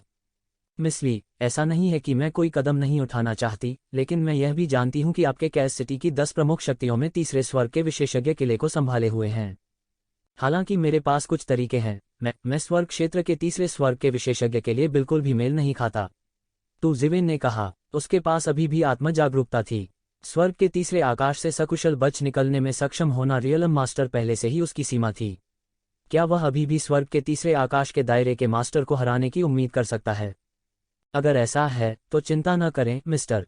हालांकि दानव फ्लेम चैम्बर ऑफ कॉमर्स हमसे ज्यादा मजबूत है, उनका अध्यक्ष स्वर्ग के दायरे के दूसरे स्तर पर केवल एक रक्त संबंधी है। ली होंगक्षू ने जल्दबाजी में कहा। फिर भी मैं तुम्हारे लिए अपनी जान जोखिम में नहीं डाल सकता, ये जिवेन ने सिर हिलाकर कहा। भले ही दूसरा पक्ष स्वर्ग के दायरे की दूसरी स्वर्गीय परत का सिर्फ एक पिशाच था, वह बिना किसी कारण के उनके लिए अपना जीवन जोखिम में नहीं डालेगा। हालांकि ब्लड किंड्रेड 8 दानवशाही कुलों के बीच अपेक्षाकृत कम महत्वपूर्ण था, लेकिन वे निश्चित रूप से ऐसे कबीले नहीं थे जिनके साथ छल किया जाए। इसके अलावा वे खून चूसकर जीते थे और क्रूर और भयानक थे। वे अच्छे विरोधी नहीं थे। श्रीमान, कृपया हमारे heavenly fire chamber of commerce को इस बार बचाएं। जब तक आप मदद करने के इच्छुक हैं, हम एक एमेथिस्ट ग्लेज्ड फ्रूट की पेशकश करने को तैयार हैं। ली होंगशियू ने अपने दांत पीस लिए और कहा कि उनका सबसे बड़ा तुरुप का पत्ता है नीलम घुटा हुआ फल। हालांकि एक शिवेन ने इसे पहले कभी नहीं देखा था, इसका मतलब यह नहीं था कि वह नहीं जानता था। वह अज्ञानी व्यक्ति नहीं था जो वह पहले हुआ करता था। पर्पल क्रिस्टल ग्लेज्ड फ्रूट के बारे में अफवाह थी कि यह एक प्राकृतिक खजाना है जो केवल कुछ चरम वातावरणों में ही बढ़ता है। एक बार जब कोई इसे निगल लेता है तो स्वर्ग स्तर का विशेषज्ञ भी तुरंत अपने वर्तमान स्तर के शिखर पर कदम रखने में सक्षम हो जाएगा, और यहाँ तक एक निश्चित मौका भी था कि वे सीधे अगले स्तर तक पहुँच सकते हैं। यदि यह किसी अन्य प्रकार का विदेशी स्वर्गीय खजाना होता तो एक शिवेन इसे देखने की जहमत नहीं उठाते। हालांकि यह इस प्रकार का स्वर्गीय खजाना था। वास्तव में यह उस तरह का स्वर्गीय खजाना था जिसकी वर्तमान में एक शिवेन को सबसे ज्यादा जरूरत थी। कारण बहुत साधारण था। ऐसा इसलिए था क्योंकि उसे समय चाहिए था, और समय वह था जिसकी एक शिवेन को अभी सबसे ज्यादा जरूरत थी। और इस तरह का खजाना जो जल्दी से उसकी खेती में सुधार कर सकता था, ये जिवेन के लिए बहुत समय बचा सकता था, ठीक उस उजाड़ रक्त पवित्र फल की तरह जो अभी भी उसके पास बचा था। ये सबसे कीमती खजाने थे क्योंकि इस दुनिया में सच्ची ताकत सबसे महत्वपूर्ण थी। इसलिए वे खजाने जो किसी की खेती को बेहतर बना सकते थे, सबसे कीमती वस्तुएं थीं। ये जिवेन थोड़ा हिचकिचा रही थी और थोड़ा हिल भी रही थी। इस समय ली होंगशियू ने कहना जारी रखा, मुझे पता है कि मिस्टर अराजकता के पत्थर को तोड़ने का रास्ता ढूंढ रहे हैं। आप कैसे जानते हैं? ये जिवेन ने अपनी बाहें उठाईं और उसे इस पर विश्वास नहीं हुआ। मुझे नहीं पता, लेकिन मुझे पता है कि अराजकता के इस पत्थर का अराजकता के पत्थर के साथ एक निश्चित संबंध होना चाहिए। ली होंगशियू ने कहा। अराजकता की भूमि, वह जगह क्या है? जैसा कि ली होंगशियू ने उम्मीद की थी, ये जिवेन की थोड़ी दिलचस्पी थी। वह अराजकता के पत्थर के सामने 10 दिन और 10 रात बैठा रहा, लेकिन उसे कुछ नहीं मिला। इससे वह थोड़ा उदास हो गया। इस समय जब उसने सुना कि कोई नया सुराग मिला है तो वह थोड़ा उत्सुक हुए बिना न रह सका। यह स्टोन ऑफ कैस के अंदर एक विशेष स्थान में है। अफवाह यह है कि कैस का पत्थर वास्तव में दानव भगवान का एक दिव्य उपकरण है। यह सिर्फ इतना है कि कोई भी इसे दूर नहीं कर पाया है। अराजकता की भूमि अराजकता के पत्थर के अंदर एक जगह है। यदि आप अराजकता के पत्थर के रहस्य का पता लगाना चाहते हैं तो मुझे लगता है कि अराजकता की भूमि आपके लिए मौका हो सकती है। ली होंगशियू ने दांत पीसते हुए कहा। ये जिवेन यह समझ गई। ऐसा लगता था कि कुछ शक्तिशाली उपकरणों का अपना स्वतंत्र स्थान था, ठीक त्यानयुआन मिरर की तरह, जिसका अपना स्थान था जो किसी भी समय विकसित हो सकता था। क्यों? क्या इससे तुम्हारा कोई लेना देना है? ये शिवेन ने कुछ अजीब तरीके से पूछा। हाँ, वास्तव में अराजकता की भूमि के लिए कुल 10 चाबियां हैं और हमारी 10 प्रमुख ताकतों में से प्रत्येक के पास एक कुंजी है। अन्य लोग केवल 10 प्रमुख बलों द्वारा रखी गई चाबियों के माध्यम से अराजकता की भूमि में प्रवेश कर सकते हैं। इसलिए जब तक मिस्टर हमारी मदद करने को तैयार हैं, आप अराजकता की भूमि में स्वतंत्र रूप से प्रवेश करने और बाहर निकलने में सक्षम होंगे। आप निश्चित रूप से उस समय कुछ फसल काटने में सक्षम होंगे। भले ही आपको अराजकता के पत्थर को नियंत्रित करने का तरीका नहीं मिल रहा हो, लेकिन अराजकता की भूमि में अभी भी कई अच्छी चीजें हैं जो मिस्टर को बहुत लाभ दे सकती हैं। ली होंगशी ने ये जिवेन को प्रेरित करने की कोशिश की। उसने विशुद्ध रूप से बिक्री नहीं की एक एहसान या सहानुभूति प्राप्त करें। उसने ये जिवेन को प्रेरित करने के लिए सीधे लाभ का इस्तेमाल किया। उसने और कुछ नहीं कहा। उसने केवल इतना कहा कि यह लाभ की बात थी। इस मामले में उनकी मदद करना एक शिवेन की मदद करने के बराबर था। यह आपसी लाभ का मामला था। ये जिवेन का योगदान एक तरफा नहीं था। ये जिवेन को स्वीकार करना पड़ा कि यह मामला वास्तव में बहुत आकर्षक था, विशेष रूप से पर्पल क्रिस्टल ग्लेज्ड फ्रूट। यह एक अच्छी बात थी जो उसे कई वर्षों की कड़वी खेती से बचा सकती थी। हालांकि वह इसके लिए दूसरों के सामने खुद को एक्सपोज करने में थोड़ा झिझक रहे थे। इस समय दरवाजे के बाहर से तेज आवाज आई। मैं कहता हूँ, प्रिय दानव मेहमानों, इस तरह से बार बार आना अच्छा नहीं है। बाहर से वेटर की आवाज आई, उसके बाद कर्कश आवाज आई, दफा हो जाओ, हमें प्रवेश करने के लिए कभी किसी की अनुमति की आवश्यकता नहीं है। फिर अराजक कदमों की आहट सुनाई दी और येज़िवेन के कमरे का दरवाजा सीधे लात मारकर मौके पर खुल गया। कई बड़े बड़े राक्षस अंदर आए और बाघ की तरह इधर उधर देखने लगे। फिर उन्होंने देखा कि ली होंगशियू घुटने के बल जमीन पर गिरा हुआ है। उनके चेहरों ने तुरंत कुछ भयावह अभिव्यक्ति प्रकट की। यह फिर से तुम हो वेश्या? तुम किसी को अपनी पेशकश के लिए क्यों आमंत्रित करना चाहती हो? क्या बात है? क्या आपके पास कुछ है जो आपका heavenly fire chamber of commerce दूसरों को दे सकता है? मुझे यह न बताएं कि आप खुद को समर्पित करने की योजना बना रहे हैं उन्हें। हा, वह महान दानव जो समूह का नेता था तुरंत जोर से हंस पड़ा। उसने येज़िवेन को अपनी आंखों में बिल्कुल नहीं डाला। शायद उसने येज़िवेन के बारे में बिल्कुल भी नहीं सोचा था। उसके पीछे बड़े बड़े दैत्य भी एक के बाद एक हंसने लगे। ली होंगशियू मौके पर गुस्से में था, लेकिन इस समय ऐसा लगा कि उसने कुछ सोचा है और हमला नहीं किया। उसने बस अपने दांत भींचे और उस महान राक्षस को देखा। मैं तुम्हें बताता हूं, तुम बदबूदार वेश्या और तुम बूढ़ी कमीने। जल्दी करो और घोषणा करो कि तुम शीर्ष 10 बलों के रैंक से पीछे हट रहे हो। फ्रिंज को चाबी सौंप दो और तुम्हें इस तरह का कष्ट नहीं उठाना पड़ेगा। नहीं तो हम तुम्हें तब तक प्रताड़ित करेंगे जब तक तुम मौत की भीख नहीं मांगते। महान दानव नेता ने उपहास किया और येशिवेन पर दुर्भावनापूर्ण शब्दों का प्रयोग करना जारी रखा। उसने येशिवेन को अपनी आंखों में नहीं डाला। फिर उसने येज़िवेन की ओर देखा और ठंडेपन से कहा, और तुम इंसान, मुझे लगता है कि तुम अभी भी स्थिति को नहीं समझते हो। पूरे अराजकता शहर में कितने लोग हमारे diamond flame chamber of commerce को अपमानित करने की हिम्मत करते हैं न, जबकि heavenly fire chamber of commerce गिरावट पर है। मैं आपको सलाह देता हूं कि आप अपने कुत्ते की आंखों को चौड़ा करें। मेरे ब्लेड के नीचे भूत मत बनो। मैं आपको बता दूं, इस अवधि के दौरान मैंने कई धर्मी लोगों को देखा है। अब वे सभी मेरे ब्लेड के नीचे भूत बन गए हैं। क्या आप भी ऐसा ही करना चाहते हैं? उद्धरण चिन्ह। येज़िवेन के हाव भाव ठंडे से ठंडे होते गए। उसने ठंडेपन से कहा, क्या होगा अगर मैं इस मामले में दखल देने पर जोर दूं? तो क्या? येज़िवेन की बातें सुनकर ली होंगशू और पुराने नौकर अंकल लिन अचानक हैरान और खुश हो गए। मूल रूप से, चाहे उन्होंने कुछ भी कहा हो, येज़िवेन अविचलित रही। लेकिन अब इन शैतानों की जबरदस्ती के कारण येज़िवेन स्पष्ट रूप से नाराज था और इस मामले में दखल देना चाहता था। यदि आप इस मामले में दखल देना चाहते हैं तो देखते हैं कि क्या आपके पास कैस सिटी से बाहर निकलने का जीवन है। दानव नेता ने उपहास के साथ कहा, मुझे विश्वास नहीं होता कि मैं आज इस मामले में दखल नहीं दे सकता। येज़िवेन उपहास किए बिना नहीं रह सकी। वापस जाओ और अपने पिशाच राष्ट्रपति से कहो कि मैं इस मामले में दखल दूंगी। उसे जितना हो सके दूर भागने को कहो, वरना वह मर जाएगा। तुमने क्या कहा? महान दानव कमांडर ने अविश्वास में येज़िवेन को देखा। वह विश्वास नहीं कर सकता था कि चीजें इस तरह से बदल गई थीं। उसने सोचा कि उसे बस येज़िवेन को धमकी देनी होगी और वह डर के मारे निकल जाएगा। आखिरकार वह heavenly fire chamber of commerce में शामिल होने वाले पहले व्यक्ति नहीं थे। उसने पहले के कुछ भाग्य के बारे में सुना होगा, लेकिन अंत में चीजें इस तरह से निकलीं। बाहरी व्यक्ति, बेहतर होगा कि आप ध्यान से सोचें। यह कैस सिटी है। मुझे परवाह नहीं है कि तुम कहां से आए हो, लेकिन अगर तुमने मुझे उकसाया तो मैं तुम्हें बुरी तरह से मार डालूंगा। महान दानव सेनापति ने ठंडेपन से धमकी दी। इससे पहले कि मैं तुम्हें मारने का इरादा करूं, यहां से चले जाओ। येज़िवेन ने ठंडेपन से कहा, तुम मौत को दावत दे रहे हो। महान दानव सेनापति एक पल में चला गया। उसने अपने भयानक दानव पंजे खोले और तुरंत येशिवेन के सामने झपटा। उसकी गति अत्यंत तेज थी और वह सीधे अंतरिक्ष में घुस गया। उसका पहला कदम येज़िवेन को दफनाने की जगह के बिना मारना था। और जब वह दानव का पंजा येशिवेन के शरीर को हथियाने ही वाला था, येशिवेन ने जोर से हिलाया। ऐसा लग रहा था कि पूरा समय रुक सा गया है। वह भयानक शैतान का पंजा येशिवेन से 3 इंच दूर रुक गया।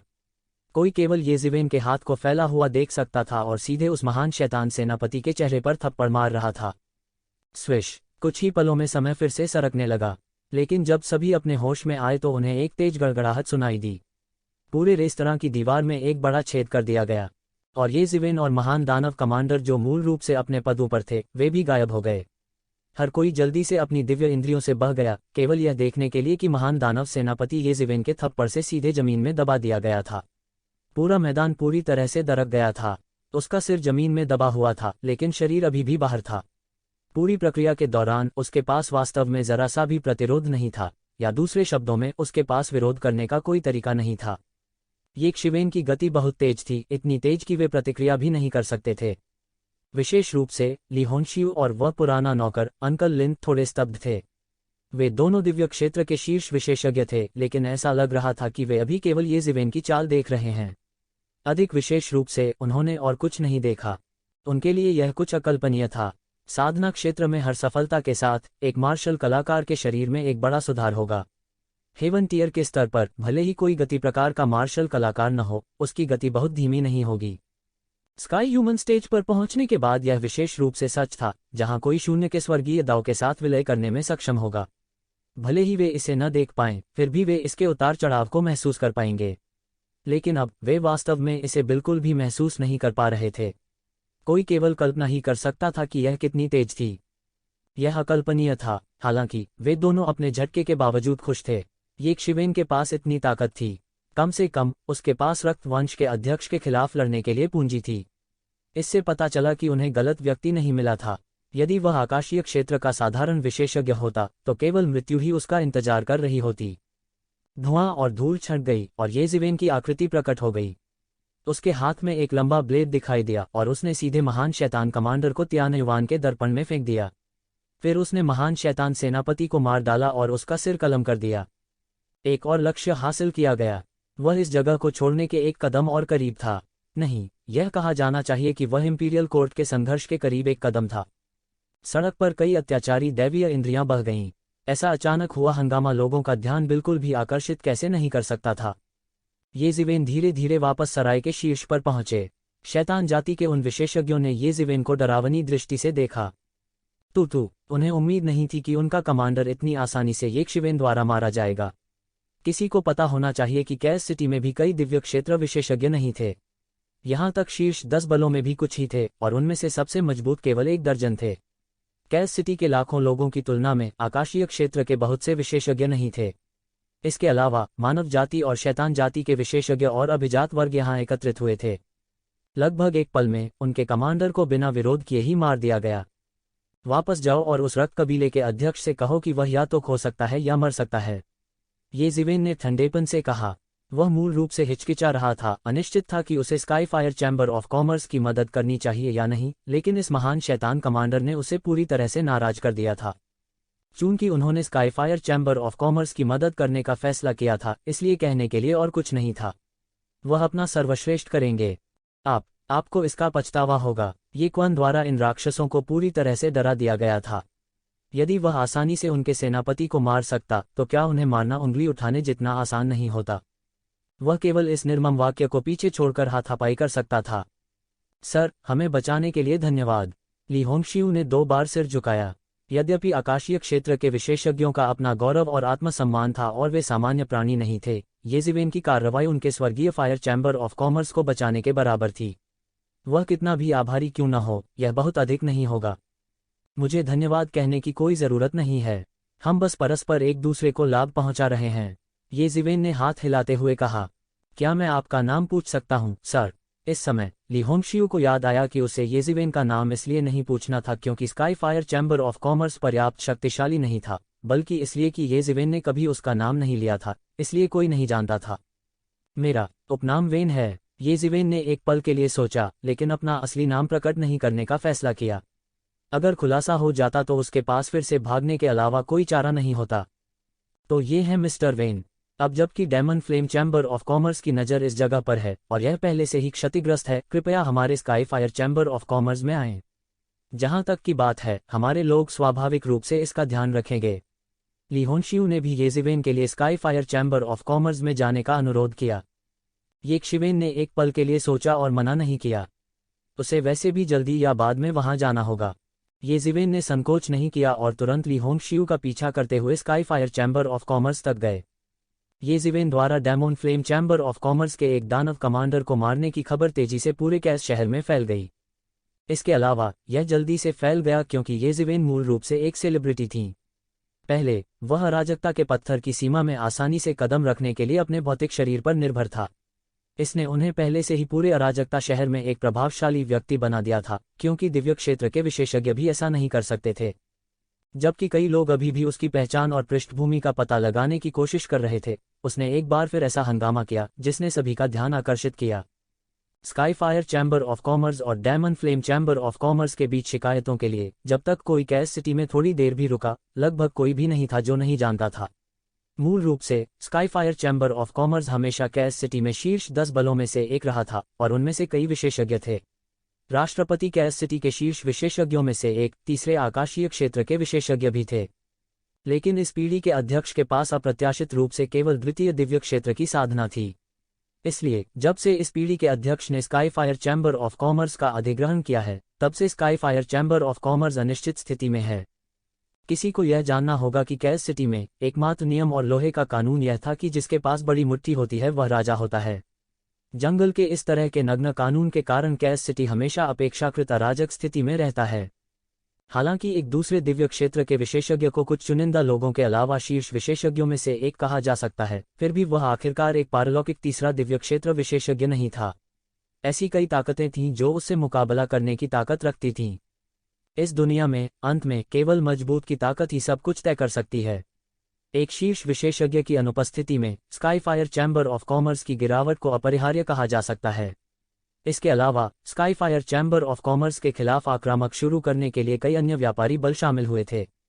इस तथ्य के अलावा कि वे शीर्ष 10 बलों में से एक थे और उनके हाथों में विप्लव की शक्ति थी, लगभग किसी ने भी वास्तव में उनकी परवाह नहीं की। इस प्रकार diamond flame chamber of commerce दुनिया में बढ़ गया और स्काईफायर चैम्बर ऑफ कॉमर्स के विभिन्न व्यवसायों पर निशाना साधना शुरू कर दिया।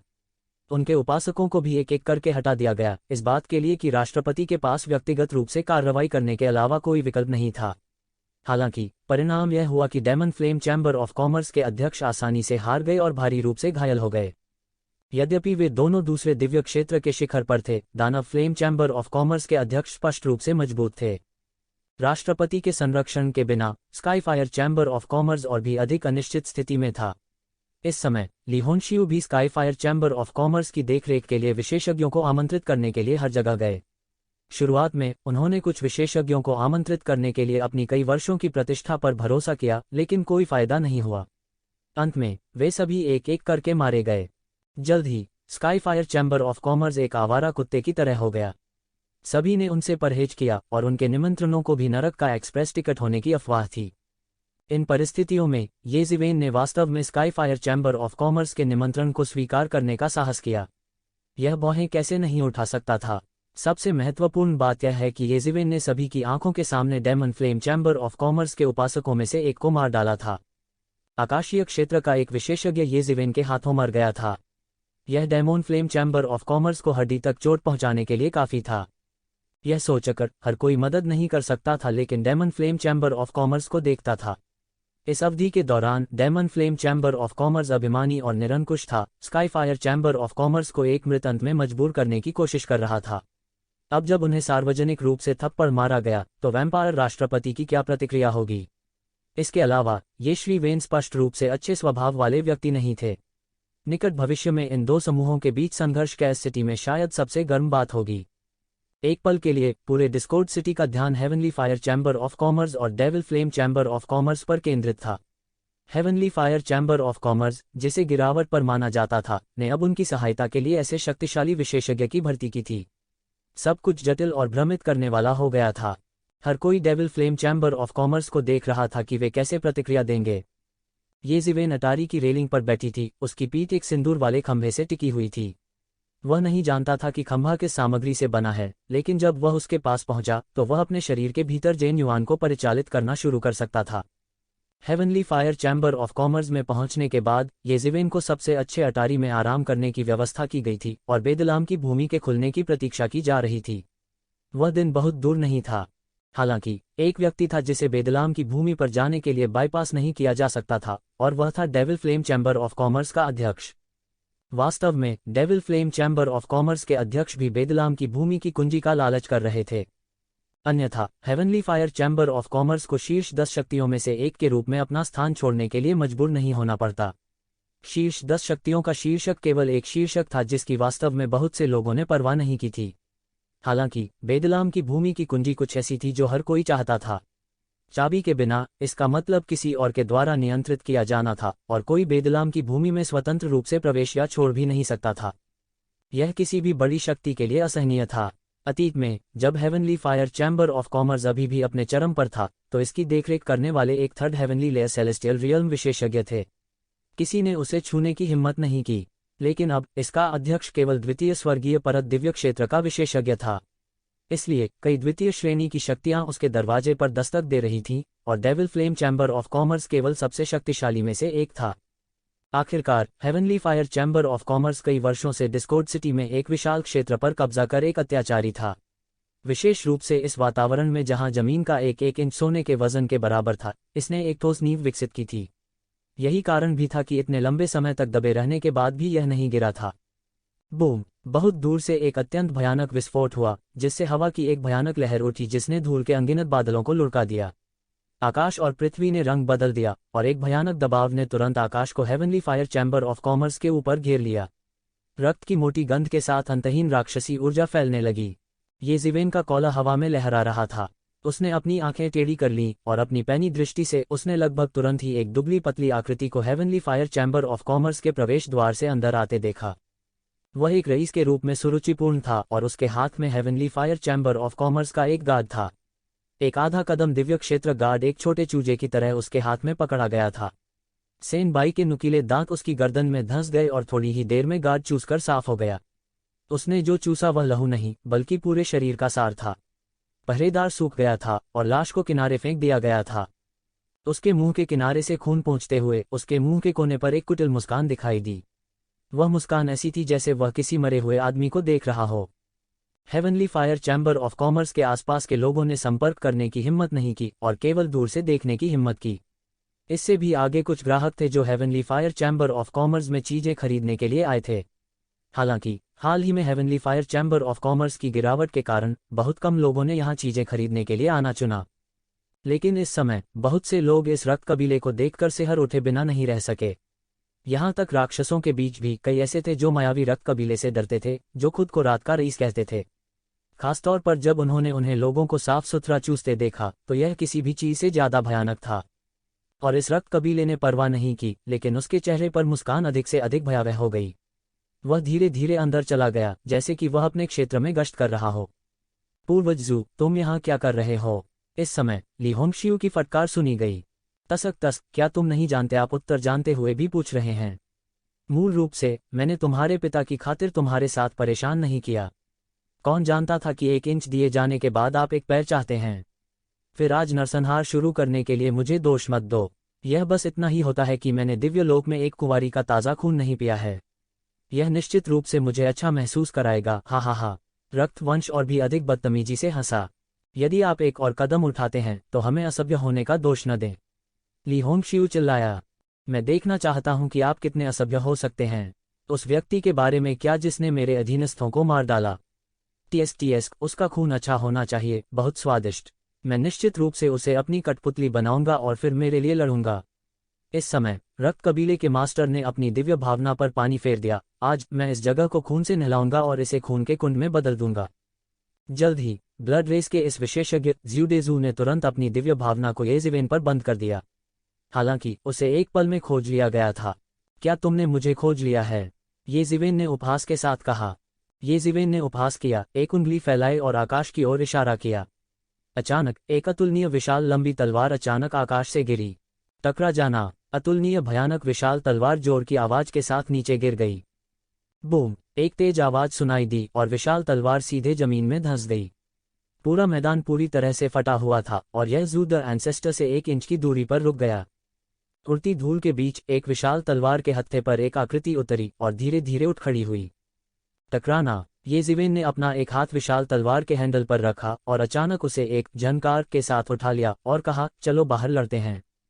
शुआ! उसकी आकृति तुरंत एक किरण में बदल गई और कैस सिटी से उड़ गई, आकाश से टूट गई। इस समय अनगिनत दिव्य इंद्रियां बह गईं और शहर के सभी प्रसिद्ध विशेषज्ञों ने देखा। हर कोई बहुत स्पष्ट था कि यह पुरानी और नई ताकतों के बीच टकराव था, और इस लड़ाई का परिणाम काफी हद तक heavenly fire chamber of commerce और devil flame chamber of commerce के बीच लड़ाई के परिणाम को निर्धारित करेगा। मेरे लिए यहाँ रहो। इस समय ज्यूडे पूर्वज अचानक चिल्लाया और अपने शैतान के पंजे को लहराया। एक भयानक ध्वनि लहर बह निकली और येशिवेन की ओर दुर्घटनाग्रस्त हो गई और एक पल में लगभग उससे टकरा गई। ये जिवेन ने थोड़ा उपहास किया और उसके हाथ में बड़ी तलवार अचानक कट गई। बूम! एक बड़ा विस्फोट हुआ और ध्वनि तरंग सीधे ये शिवेन द्वारा काट दी गई। यह उसकी उन्नति को रोक नहीं सका। शुआ! इस समय ज़्यूडे पूर्वज की आकृति तुरंत एक खूनी छाया में बदल गई और ये जिवेन का पीछा किया। तेज, बस चरम सीमा तक तेज। यदि ये जिवेन को तेज माना जा सकता है तो ज़्यूडी पूर्वज की गति चरम पर पहुंच गई थी और ये जिवेन की गति से भी तेज लग रही थी। लगभग उसी समय उन दोनों ने कैस सिटी को पहले ही छोड़ दिया था। सभी की दृष्टि अब उन्हें नहीं देख सकती थी, लेकिन सौभाग्य से उनकी दिव्य इंद्रियां अभी भी निकट से पीछा कर रही थीं, अन्यथा वे दोनों का पता नहीं लगा पाते। मैं चाहता हूं कि तुम मेरी कठपुतली बनो और मेरे लिए लड़ो। जूडी आंसन ने एक बड़ी गर्जना की और उसके हाथ में तेज पंजे अचानक बढ़ गए और तुरंत ये जिवेन की ओर गिर गए। गति अतुलनीय रूप से तेज थी और पंजों से हवा एक इंद्रधनुष की तरह थी और तुरंत नीचे गिर गई। सही समय पर ये शिवेन जोर से हंस पड़ी। वह पहले से ही अर्धचरण दिव्य क्षेत्र मध्य चरण में कदम रख चुका था और यद्यपि उसने दिव्य क्षेत्र के दूसरे स्तर पर एक विशेषज्ञ को भी मार डाला था, स्पष्ट रूप से उस उपनेता और जूडी पूर्वज के बीच एक बड़ा अंतर था। एक ने अभी अभी दूसरे स्तर पर कदम रखा था और दूसरा पहले से ही दूसरे स्तर के शिखर पर था। ये जिवेन के हाथ से संघनित विशाल तलवार सीधे कट गई और जूडे पूर्वज के खूनी पंजों पर हमला कर दिया। हालांकि यह विशाल तलवार अतुलनीय रूप से विशाल थी, ये जिवेन की गति बहुत तेज थी और यह एक पल में लगभग खून से सने पंजों में जा टकराए। बूम! एक भयानक टक्कर हुई और खूनी पंजों ने ये जिवेन की विशाल तलवार को रोक दिया और ये जिवेन एक इंच भी आगे नहीं बढ़ सकी। इसके तुरंत बाद एक भयानक रक्तरंजित ऊर्जा अचानक ज़ू द एंसेस्टर के खूनी पंजों से बाहर निकली और सीधे ये जिवेन के हाथ में बड़ी तलवार के चारों ओर लिपट गई और अचानक सिकुड़ गई। Crack crack crack! ये जिवेन के हाथ में बड़ी तलवार वास्तव में इंच दर इंच चटकने लगी। क्या यह सब तुम्हारे पास है? ज़ू द एंसेस्टर ने उपहास किया और कहा, यदि यह सब आपके पास है तो आप निश्चित रूप से आज मेरे युद्ध कठपुतली बन जाएंगे। उसने जोर से दहाड़ा और अपने पंजों को आगे बढ़ाया। अनगिनत खून के रंग की ऊर्जा हजारों परतों में तब्दील हो गई और सीधे ये शिवेन की ओर बमबारी की।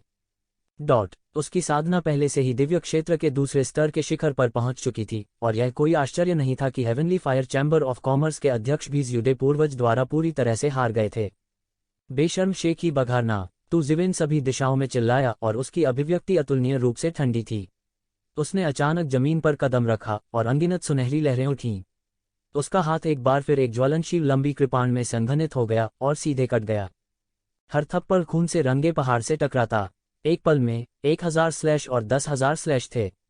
आकाश ज्वलनशील कृपाण छायाओं से भरा हुआ था जो सीधे ज़ूडे प्रोजेनेटर के हमले को रोक रहा था।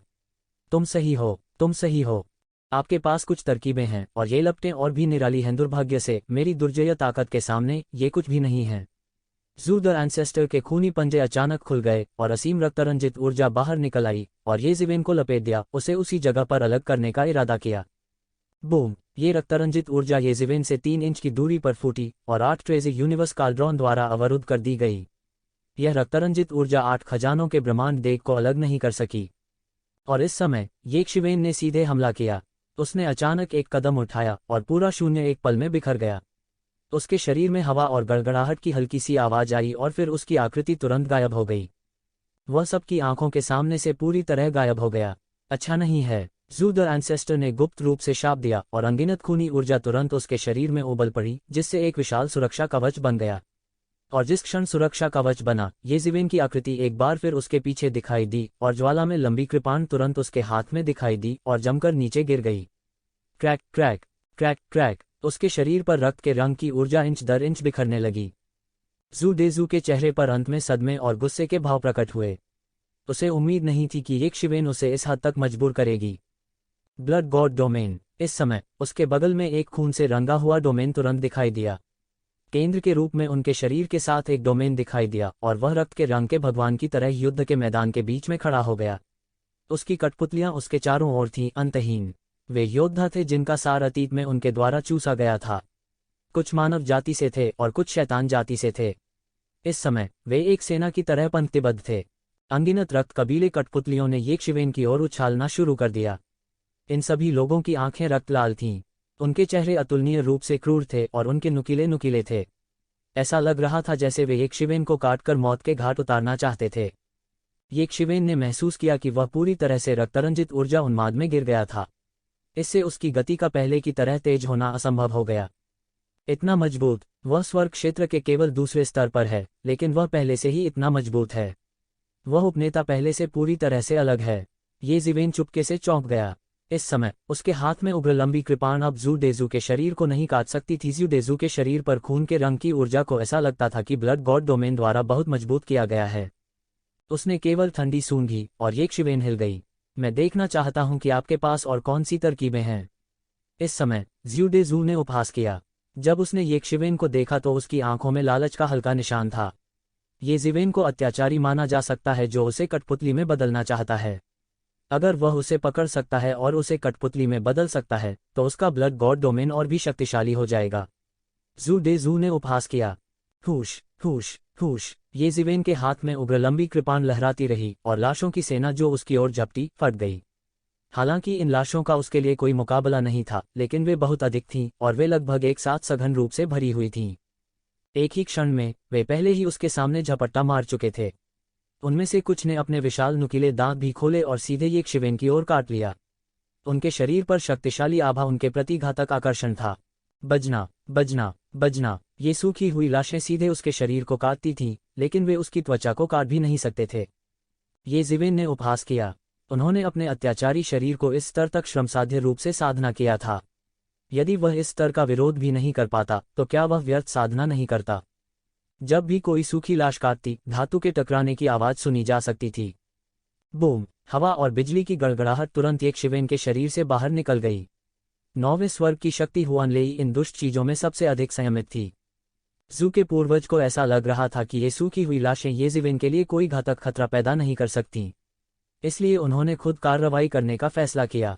लापरवाह मूर्ख। हालांकि मुझे नहीं पता कि आपकी रक्त ऊर्जा इतनी मजबूत कैसे हो सकती है। आपने स्पष्ट रूप से आकाश मानव क्षेत्र में कदम नहीं रखा है। आपने आकाश मानव क्षेत्र में कदम नहीं रखा है, फिर भी आप मुझसे लड़ना चाहते हैं। आप वास्तव में मृत्यु का अर्थ नहीं जानते। उसने लापरवाही से खून के रंग की ऊर्जा की अनंत मात्रा को पकड़ा और उसे एक शिवेन की ओर उड़ा दिया। ये जिवेन अपने हाथ में फ्लेमिंग लॉन्ग सेबर के साथ लगातार फिसलती रही, लेकिन हर बार जब वे टकराते तो धातु के टकराने की आवाज आती। हालांकि ये जिवेन की ज्वलनशील लंबी कृपाण रहस्यमय लॉ की मदद से भी ज़ू पूर्वज के शरीर में खून के रंग की सुरक्षात्मक ऊर्जा के माध्यम से कटौती नहीं कर सका। यह ऊर्जा बड़ी विचित्र थी, अन्यथा ये जिवेन की रहस्यमय लॉ का विरोध करना असंभव होगा। आखिरकार इस स्तर तक एक अत्याचारी शरीर को विकसित करना बहुत दुर्लभ था। हालांकि ये शिवेन नुकसानदेह स्थिति में नहीं आई थी। हालांकि वह खून के रंग की ऊर्जा को काट नहीं सका, लेकिन उसने हारने के कोई संकेत नहीं दिखाए। यह पहले से ही काफी चौंकाने वाला था। कई विशेषज्ञों ने इस दृश्य को देखा और वे यह भी देख सकते थे कि ये जिवेन ने आकाश मानव क्षेत्र में कदम नहीं रखा था। ऐसा इसलिए था क्योंकि यह बहुत स्पष्ट था और इसे छुपाया नहीं जा सकता था। हालांकि फिर भी ये जिवेन अभी भी ज़ू पूर्वज के खिलाफ लड़ने में सक्षम थी, जो कि स्काई ह्यूमन रियल्म के दूसरे स्तर पर था, बिना किसी नुकसानदेह स्थिति में आए। इसके बारे में सोचकर ही लोगों को असामान्य रूप से डर लगने लगा। एक पल में 1000 से अधिक चालों का आदान प्रदान किया गया था। ज़ू पूर्वज ने जितना अधिक संघर्ष किया, वह उतना ही अधिक चौंक गया। उन्होंने मूल रूप से सोचा था कि उनकी साधना के साथ, जब तक कि उनका प्रतिद्वंद्वी स्काई ह्यूमन दायरे के तीसरे स्तर पर नहीं था, कोई रास्ता नहीं था कि वे उनके प्रतिद्वंद्वी हो सकते थे। इस आधे चरण वाले आकाशीय क्षेत्र के बच्चे का उल्लेख नहीं करना। हालांकि ऐसा लगता था कि ये जिवेन ने आधे चरण वाले दिव्य क्षेत्र के बारे में अपने विचारों को उलट दिया था। एक आधा कदम दिव्य क्षेत्र वास्तव में इतना भयंकर हो सकता है। कोई नहीं जानता था कि क्या उसके पास अब भी तुरुप के पत्ते हैं जिनका उसने अभी तक उपयोग नहीं किया है। यह बहुत भयानक था।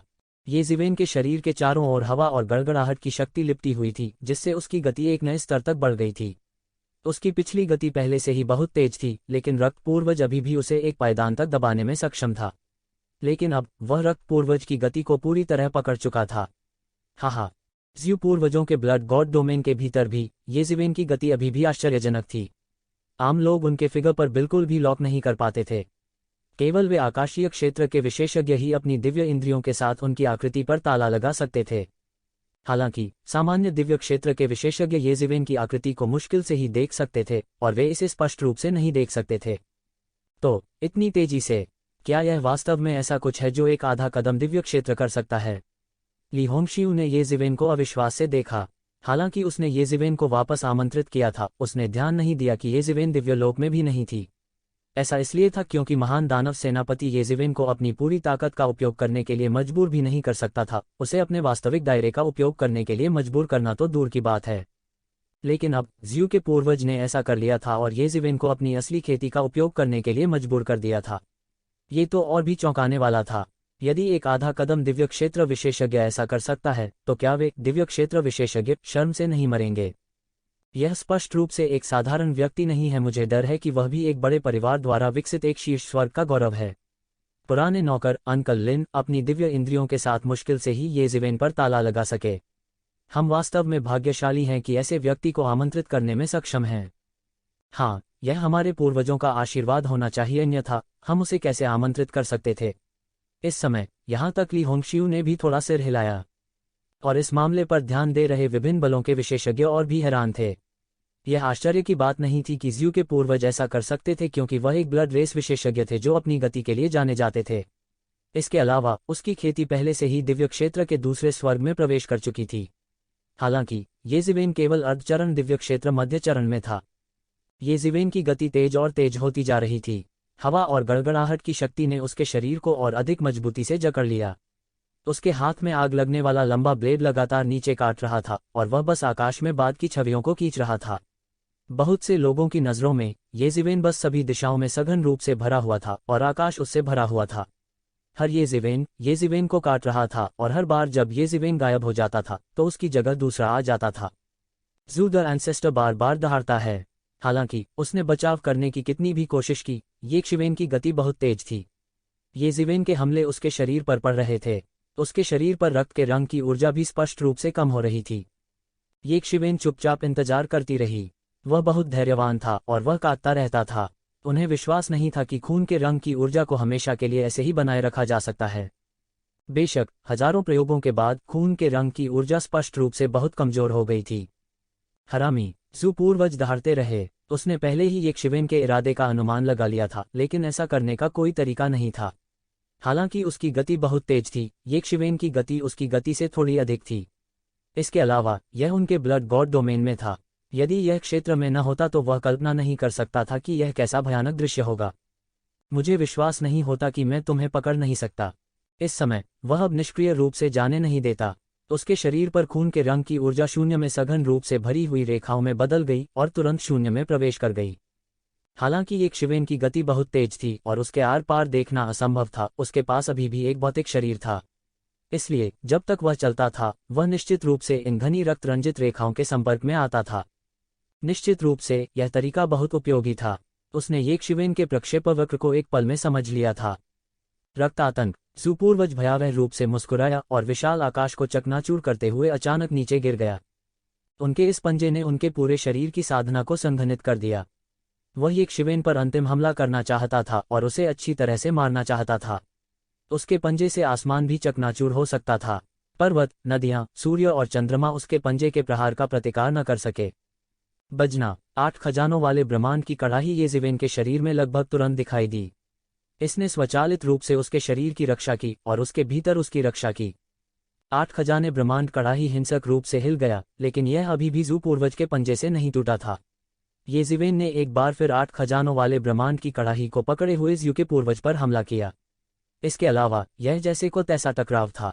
ज़ू पूर्वज इतना उदास था कि वह खून की उल्टी करना चाहता था। उन्होंने इससे पहले ऐसी लड़ाई कभी नहीं लड़ी थी। उन्हें ऐसा विरोधी कभी नहीं मिला था। उसने ऐसे विशेषज्ञों का सामना किया था जो येज़िवेन से अधिक शक्तिशाली थे। हालांकि उनमें से किसी से भी निपटना इतना मुश्किल नहीं था जितना कि येज़िवेन से निपटना। येज़िवेन को तोड़ना बहुत मुश्किल था।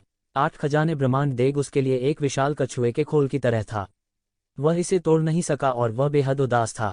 हालांकि वह इसके बारे में कुछ नहीं कर सकता था क्योंकि येज़िवेन अपनी टासल हड्डी में कीड़े की तरह थी। येज़िवेन उसे सांस लेने की कोई जगह नहीं दे रही थी। हा, ज़ू पूर्वज, क्या यह तुम्हारी ताकत है? तुम केवल इतने ही हो। ऐसा लगता है कि तुम केवल तभी सपना देख सकते हो जब तुम मुझे अपनी कठपुतली बनाना चाहते हो। येज़िवेन जोर से हंसी। उसके हाथ में जलता हुआ कृपाण पागलपन से जलने लगा और पूरे शून्य को जला दिया। फिर आप इसे आजमा कर क्यों नहीं देखते हैं? जूडे पूर्वज ने येज़िवेन की ओर झपटते हुए दहाड़ लगाए। उसका पंजा टूट गया और 8 खजाना ब्रह्मांड देग जो येज़िवेन के शरीर की रक्षा कर रहा था, चटकने लगा। येज़िवेन का पलटवार पलक झपकते ही आ गया और एक और तलवार नीचे गिर गई। ज़ू द एंसेस्टर तुरंत चकमा दे गया। उसने येज़िवेन के हमले का सीधे सामना करने की हिम्मत नहीं की। कारण साधारण था, उसके शरीर पर खून के रंग की ऊर्जा वैसी ही थी जैसी येज़िवेन ने कल्पना की थी। यह संभवतः अनंत नहीं हो सकता। वे दोनों अत्यंत तेज थे, कोई उनकी हरकत नहीं पकड़ सका। हालांकि येज़िवेन ज़्यू डेज़ू की गति के साथ चलने में सक्षम थी। उसने अभी तक अपने स्टॉर्म विंग्स को फहराया नहीं था, हालांकि यह गति उसके साथ बने रहने के लिए पर्याप्त थी। बूम! येज़िवेन ने अपनी कृपाण से वार किया, लेकिन इस बार यह ज़ू डे के पूर्वज के शरीर पर नहीं गिरा। इसके बजाय यह सीधे ज़ू डी पूर्वजों के ब्लड गॉड डोमेन पर विस्फोट कर गया। बूम! पूरे डोमेन को मौके पर ही 2 हिस्सों में ब्लास्ट कर दिया गया। ज़ू डी पूर्वज की रक्त रंजित ऊर्जा स्पष्ट रूप से उसकी और ब्लड गॉड डोमेन की पूरी तरह से रक्षा करने के लिए पर्याप्त नहीं थी। इसलिए वह अब केवल अपनी रक्षा कर सकता था, इसलिए वह अपने डोमेन की बिल्कुल भी रक्षा नहीं कर सका। येज़िवेन के कृपाण ने मौके पर ही डोमेन को खोल दिया और अनगिनत सूखी लाशें चीख उठी क्योंकि उन्हें विस्फोट से मौके पर ही मौत के घाट उतार दिया गया था। ज़ू द एंसेस्टर मदद नहीं कर सका, लेकिन चिल्लाया क्योंकि उसका डोमेन टूट गया था और वह बार बार पीछे हट गया। हालांकि येज़िवेन के हमले एक तूफान की तरह थे और वे अतुलनीय रूप से तेज थे। इसके अलावा उसके हाथ में हेवन ग्रेड लॉन्ग सेबर लगातार फट रहा था। उसका पूरा शरीर आग की लपटों में पूरी तरह से दब गया था और वह जले हुए आदमी की तरह लग रहा था। उन्होंने अपने हाथ में हेवन ग्रेड लॉन्ग सेबर धारण किया और उस पर अनगिनत कानून उलझे हुए थे। वह जमकर नीचे गिरा और अनगिनत कृपाण रोशनी कृपाण की धार के नीचे असीम लहरों में परिवर्तित हो गई। उन्होंने ब्लड गॉड डोमेन पर बमबारी की और खून से रंगे राज्य को तुरंत खत्म कर दिया। असंभव! आप आकाशीय क्षेत्र के केवल आधे कदम के विशेषज्ञ हैं। आप इतने मजबूत कैसे हो सकते हैं? आप कौन हैं? आप इतने मजबूत कैसे हो सकते हैं? येज़िवेन ने उपहास किया और कहा, एक मृत व्यक्ति को कुछ भी जानने की आवश्यकता नहीं है। उसके हाथ में उग्र लंबा ब्लेड लगातार उसके डोमेन पर बमबारी कर रहा था। हालांकि ज़्यू डे पूर्वज केवल बेबसी से देख सकता था। एक बार जब उसने अपनी रक्त रंजित ऊर्जा को विभाजित कर दिया तो यह उसके शरीर की रक्षा के लिए पर्याप्त नहीं होगी। हालांकि अगर वह अपने शरीर की रक्षा करना चाहता है तो वह अपने डोमेन की रक्षा नहीं कर पाएगा। अभी वह दुविधा में था। ज़्यू डे आंसर दुविधा में था। हालांकि एक बार डोमेन ढह जाने के बाद उसकी समग्र शक्ति निस्संदेह एक नए स्तर पर गिर जाएगी। यह कुछ ऐसा था जिसे वह बिल्कुल नहीं देखना चाहते थे। यह एक दुविधा थी। बूम! अंत में येज़िवेन की लगातार बमबारी के तहत ब्लड गॉड्स डोमेन, जिसने पूरे शून्य को ढंक दिया था, अंत में और अधिक समय तक टिक नहीं सका और एक जोरदार धमाके के साथ ढह गया। उन्हें पूरी तरह से रूट कर दिया गया। इस समय येज़िवेन ने स्थिति का लाभ उठाया और तुरंत ज़ू डी पूर्वजों की तरफ दौड़ पड़े। इस समय ब्लड गॉड्स डोमेन की बाधा के बिना येज़िवेन बिल्कुल बेरोक-टोक थी। एक पल में वह पहले ही ज़ू डे पूर्वज के सामने झपट चुका था। ब्लड गॉड्स डोमेन की बाधा के बिना येज़िवेन की गति दूसरे स्तर से बढ़ गई। वह पहले से भी ज्यादा मजबूत था। यहाँ तक ज़ू डे पूर्वज, जो हमेशा अपनी गति के लिए जाने जाते थे, के पास भी येज़िवेन की गतिविधियों को पूरी तरह से देखने का कोई तरीका नहीं था। हुश! तू ज़ीवेन पहले ही उसके सामने एक पल में धमाका कर चुका था और उसके हाथ में आग लगने वाला लंबा ब्लेड पूरी तरह से नीचे गिर गया था। Crack crack! ज़ू डे के पूर्वज, जिसने येज़िवेन के ब्लेड का पूरी तरह से विरोध किया था, ने अपनी रक्त रंजित ऊर्जा को एक पल में समाप्त कर दिया था। उसके पूरे शरीर को उड़ा दिया गया था।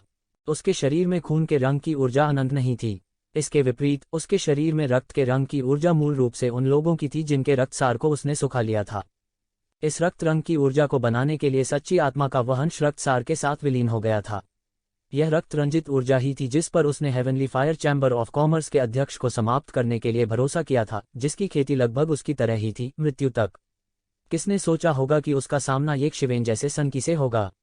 शुरुआत से ही थकावट की कोई समस्या नहीं थी। येज़िवेन ने अपने बचाव में जबरदस्ती तोड़ दी थी। पफ! उसने मुंह भर खून उगल दिया। वह अब इस उपस्थिति को बनाए नहीं रख सका। उसके दांत पूरी तरह से निकल गए थे और उसकी त्वचा असामान्य रूप से सूखी थी। उसके पास अब रात के एक रईस का व्यवहार नहीं था। वह केवल मानव रूप वाला एक राक्षस था। केवल एक वार से येज़िवेन द्वारा उसे गंभीर रूप से घायल कर दिया गया था। उसकी आंखें भय से भर गईं, ठीक उन लोगों की तरह जिनका खून उसने अतीत में सुखाया था। यह मृत्यु का ऐसा भय था जिससे कोई बच नहीं सकता था।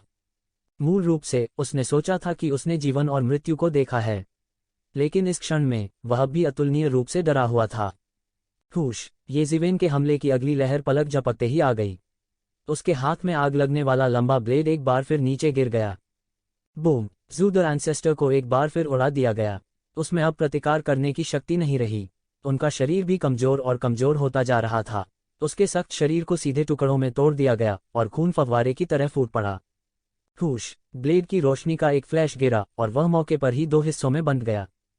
खूनी शक्ति के संरक्षण के बिना वो यक्षिवेन के सामने लंबे समय तक विरोध नहीं कर पाएगा। उसकी गति यक्षिवेन की गति के बराबर हो सकती है, लेकिन उसकी ताकत यक्षिवेन की तुलना में बहुत खराब थी। यह उनके बीच घातक अंतर था। सब खत्म हो गया। इस दृश्य को देखकर हर कोई थोड़ा अवाक रह गया। ज़ू द एंसेस्टर, जो अनगिनत वर्षों से कैस सिटी में प्रसिद्ध था, वास्तव में सिर कलम कर दिया गया था। उसके शरीर को येज़िवेन द्वारा तियानयुआन में रमे ले जाया गया था। आकाशीय क्षेत्र के दूसरे आकाश के 10 गुरुओं में से 2 पूरे हो चुके थे। इस गति के अनुसार शायद एक दिन वह इस कार्य को पूरा कर सके, लेकिन 2 साल, उनके पास केवल 2 साल थे। समय किसी आदमी के लिए इंतजार नहीं करता है। तो ज़िवेन ने अपनी शक्ति वापस ले ली और कैस सिटी में स्काईफायर चैम्बर ऑफ कॉमर्स के आवास पर लौट आए। तुरंत उसने महसूस किया कि वे ताक झांक करने वाली आंखें झील से पीछे हट रही हैं। पहले वे बेईमान थे क्योंकि वे यक्षिवेन को गंभीरता से नहीं लेते थे, लेकिन अब जब येज़िवेन ने इतना मजबूत पक्ष प्रदर्शित किया था तो स्वाभाविक रूप से उनकी जासूसी जारी रखने की हिम्मत नहीं थी। धन्यवाद महोदय, मेरे पिता का बदला लेने के लिए। ली होंगशियू ने तुरंत घुटने टेक दिए। न केवल ली होंगशियू बल्कि स्काईफायर शंघाई के अन्य सदस्यों ने भी एक के बाद एक घुटने टेक दिए। धन्यवाद महोदय, राष्ट्रपति का बदला लेने के लिए। चीयर्स पृथ्वी को चकनाचूर कर रहे थे। स्काईफायर चैम्बर ऑफ कॉमर्स को लंबे समय से devil flame chamber of commerce द्वारा दबा दिया गया था। अब आखिरकार उनके पास अपना सिर ऊंचा रखने का समय था। ज़्यूडी पूर्वज की मृत्यु के साथ devil flame chamber of commerce का पतन केवल समय की बात थी। मानव जाति की तुलना में राक्षस जाति और भी क्रूर और रक्तपिपासु थी। इसके अलावा उनके पास वफादारी की अवधारणा नहीं थी। वे सभी अहंकारी और निरंकुश थे। उन्हें दबाने के लिए एक मजबूत गुरु के बिना वे लंबे समय से बिखरे हुए होते। यदि यह devil flame chamber of commerce होता जो स्काईफायर चैम्बर ऑफ कॉमर्स की तरह इतने लंबे समय तक उत्पीड़ित रहा होता, तो यह लंबे समय से ढह गया होता। येज़िवेन द्वारा ज़्यूडी पूर्वज को मारने की खबर तेजी से पूरे कैस शहर में फैल गई और तुरंत एक बड़ी सनसनी फैल गई। विशेष रूप से तथ्य यह है कि येज़िवेन ने ज़्यूडी पूर्वज की रक्त रंजित ऊर्जा का जबरदस्त विरोध किया था और उसे मौके पर ही मार डाला था, जिसने अनगिनत लोगों का ध्यान आकर्षित किया था। स्काईफायर चैम्बर ऑफ कॉमर्स ने भी इस जीत की वजह से एक नया पत्ता पलट दिया। चीजों की देखरेख करने वाले ऐसे मास्टर के साथ अन्य 9 प्रमुख ताकतों के अलावा स्काईफायर चैम्बर ऑफ कॉमर्स के लोगों को आकस्मिक रूप से छूने की हिम्मत कौन करेगा। दूसरी तरफ devil flame chamber of commerce चिंता की स्थिति में था। उसे डर था कि यक्षिवेन उन्हें मारने आएगा, और जैसा कि बहुत से लोगों ने उम्मीद की थी, ज़्यूडी पूर्वज के बिना devil flame chamber of commerce लगभग रातों रात अलग हो गया। जब पेड़ गिरता है तो बंदर बिखर जाते हैं। उनकी संपत्ति के बंटवारे के बाद वे कई दिव्य क्षेत्र के बुजुर्गों द्वारा बह गए। उन्होंने कैस सिटी में रहने की हिम्मत नहीं की। कौन जानता था कि कब ये हत्यारा येज़िवेन इस मामले के बारे में सोचेगा और उनसे बदला लेने आएगा। येज़िवेन अपने पूर्वजों के खून पर पैर रखकर लगभग रातों रात कैस सिटी में एक प्रसिद्ध विशेषज्ञ बन गए थे। कई लोग इस बात को लेकर भी उत्सुक थे कि स्काईफायर चैम्बर ऑफ कॉमर्स ने ऐसे विशेषज्ञ को अपने साथ शामिल होने के लिए किस तरह की स्थितियों का इस्तेमाल किया था। तमाम तरह की अटकलें थीं, लेकिन जल्द ही सबका ध्यान हट गया। बेदलाम की भूमि खुलने वाली थी और स्काईफायर चैम्बर ऑफ कॉमर्स और demon flame chamber of commerce इस उद्घाटन के लिए बहुत संघर्ष कर रहे थे। बेदलाम की भूमि के खुलने के बाद कैस सिटी में हर कोई एक दूसरे से जुड़ने लगा। हालांकि केवल 10 प्रमुख बलों के पास बेदलाम की भूमि की चाबी थी, फिर भी अन्य उनका अनुसरण कर सकते थे। 10 प्रमुख बलों में से केवल स्काईफायर चैम्बर ऑफ कॉमर्स अपेक्षाकृत सुनसान था। पहले कोई भी उनके बारे में आशावादी नहीं था। सभी ने सोचा कि devil flame chamber of commerce उनकी जगह लेगा, इसलिए ये लोग या तो अन्य 9 प्रमुख बलों के पास गए या devil flame chamber of commerce का अनुसरण किया। इसलिए इस समय स्काईफायर चैम्बर ऑफ कॉमर्स के अप्रत्याशित रूप से जीत हासिल करने के बाद यह अचानक सुनसान हो गया था। समय बहुत कम था और जुड़ने का समय नहीं था। बेदलाम की भूमि पहले ही खुल चुकी थी। इमारत के अंदर येज़िवेन प्रार्थना की चटाई पर पालथी मारकर बैठी थी, स्वर्ग और पृथ्वी के सार में सांस ले रही थी और बाहर निकाल रही थी। आंगन के बाहर कदमों की आहट सुनाई दी। ली होंगशियू और अंकल लिन अंदर आ गए। मिस्टर वेन, यह एमेथिस्ट ग्लेज्ड फ्रूट है जिस पर हम सहमत हुए थे। ली होंगशियू ने एक ब्रोकेड बॉक्स दिया जिसमें एमेथिस्ट ग्लेज्ड फ्रूट था, जिसे वे येज़िवेन को देने के लिए सहमत हुए थे। येज़िवेन ने ब्रोकेड बॉक्स में एमेथिस्ट ग्लेज्ड फ्रूट पर एक नज़र डाली। यह ब्रोकेड बॉक्स भी विशेष रूप से लिंकी को बाहर निकलने से रोकने के लिए बनाया गया था। येक्षिवेन ने तुरंत उसे दूर रख दिया। मुझे बहुत खेद है, मेरे पिता इस समय बिस्तर पर पड़े हैं, इसलिए वे व्यक्तिगत रूप से आकर आपको धन्यवाद नहीं दे सके। ली होंगशियू ने झुककर कहा, यह कुछ भी नहीं है। ये जिवेन ने सिर हिलाया। वह स्काईफायर चैम्बर ऑफ कॉमर्स की मदद कर रहा था क्योंकि यह लाभों का आदान प्रदान था, इसलिए उसने इन चीज़ों की बिल्कुल भी परवाह नहीं की। क्या अब हम जा सकते हैं?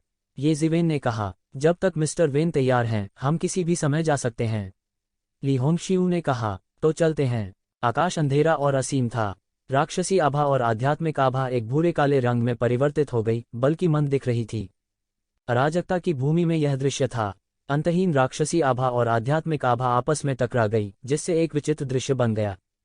अंतहीन राक्षसी आभा और आध्यात्मिक आभा ने हवा में दृष्टि को विकृत कर दिया, जिससे लोगों के लिए थोड़ा और आगे देखना मुश्किल हो गया। आकाश में 1 दर्जन आकृतियां बह गईं और सीधे आकाश में उड़ गईं।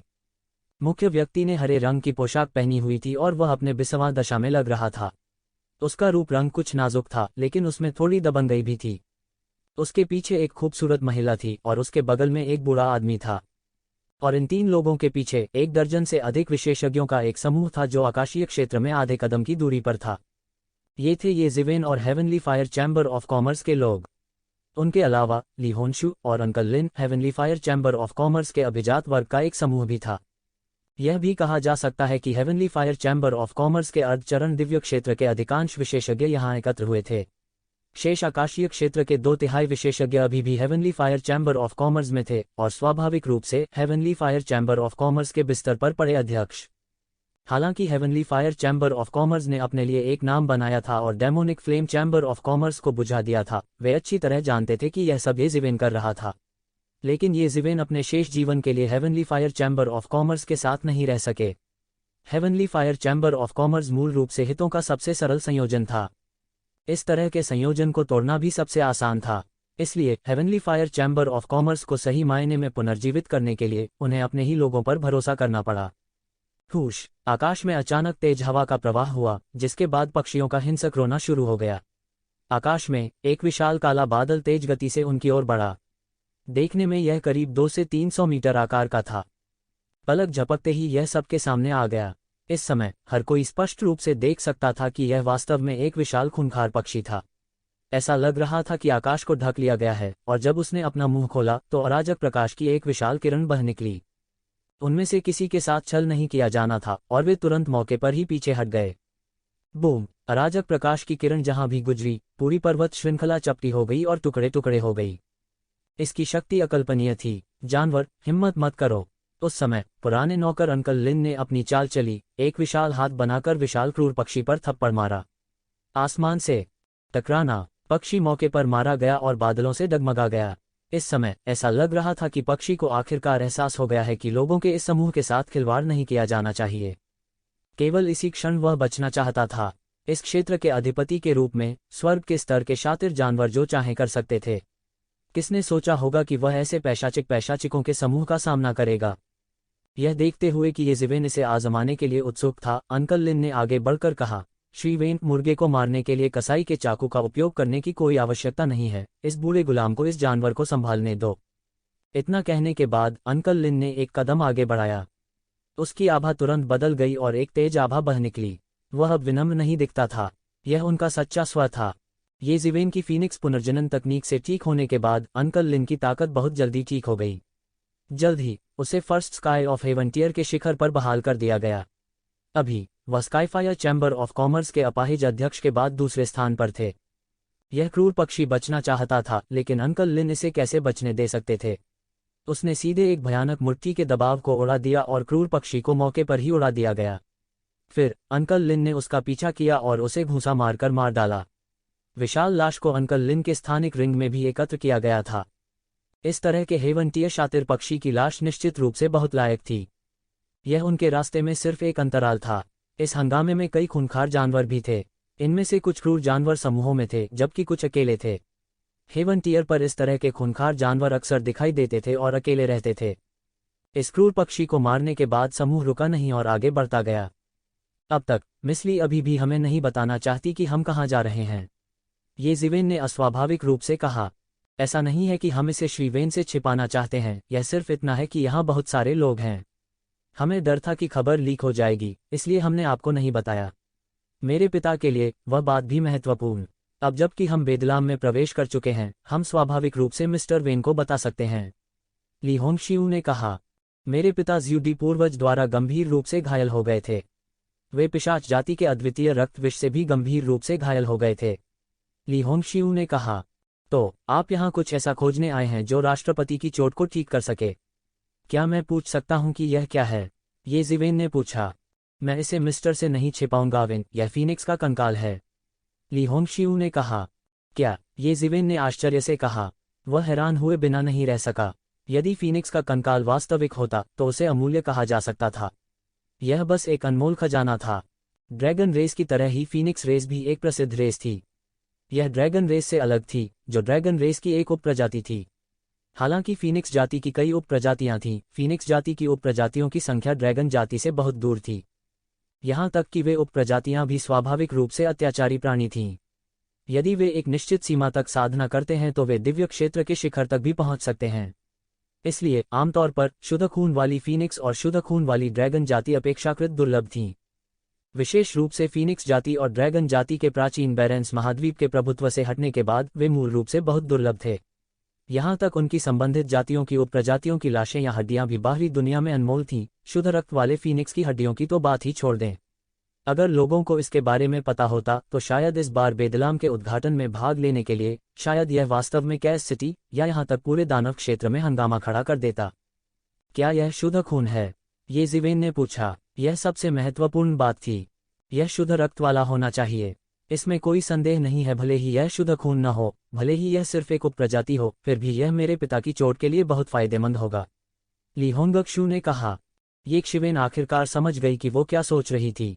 फीनिक्स जाति को मरना मुश्किल होने के लिए जाना जाता था। भले ही वह राख में बदल जाए, फिर भी उसका पुनर्जन्म हो सकता है और उसका पुनर्जन्म हो सकता है।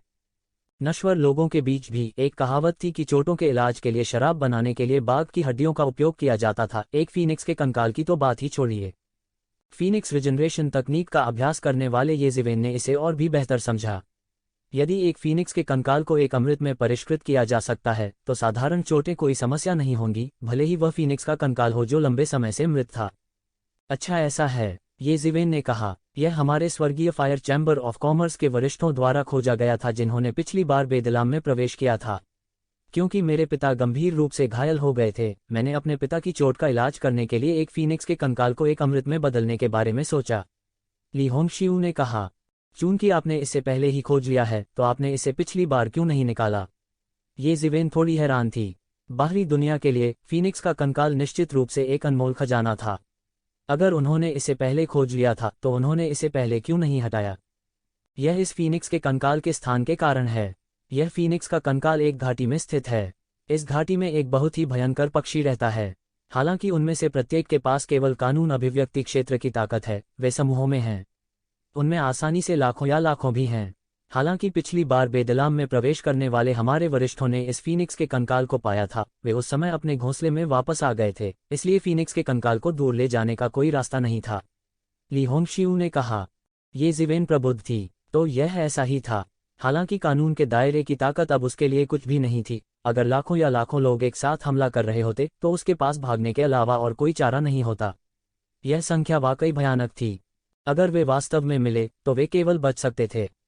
तो इस बार हमें उस समय की गणना करनी होगी जब वे निकलेंगे और अपने घोंसले में लौटेंगे, है ना? ये जिवेन ने कहा। हाँ, हम केवल उनके आने से पहले ही जा सकते हैं यदि हम सही समय की गणना करते हैं जब वे निकलते हैं और अपने घोंसले में लौटते हैं। अन्यथा हमारे पास केवल एक मृत अंत होगा, ली होंगशिऊ ने सिर हिलाया। तो चलो जल्दी करो, ये जिवेन ने सिर हिलाया और कहा। फीनिक्स का कंकाल निश्चित रूप से अनमोल था।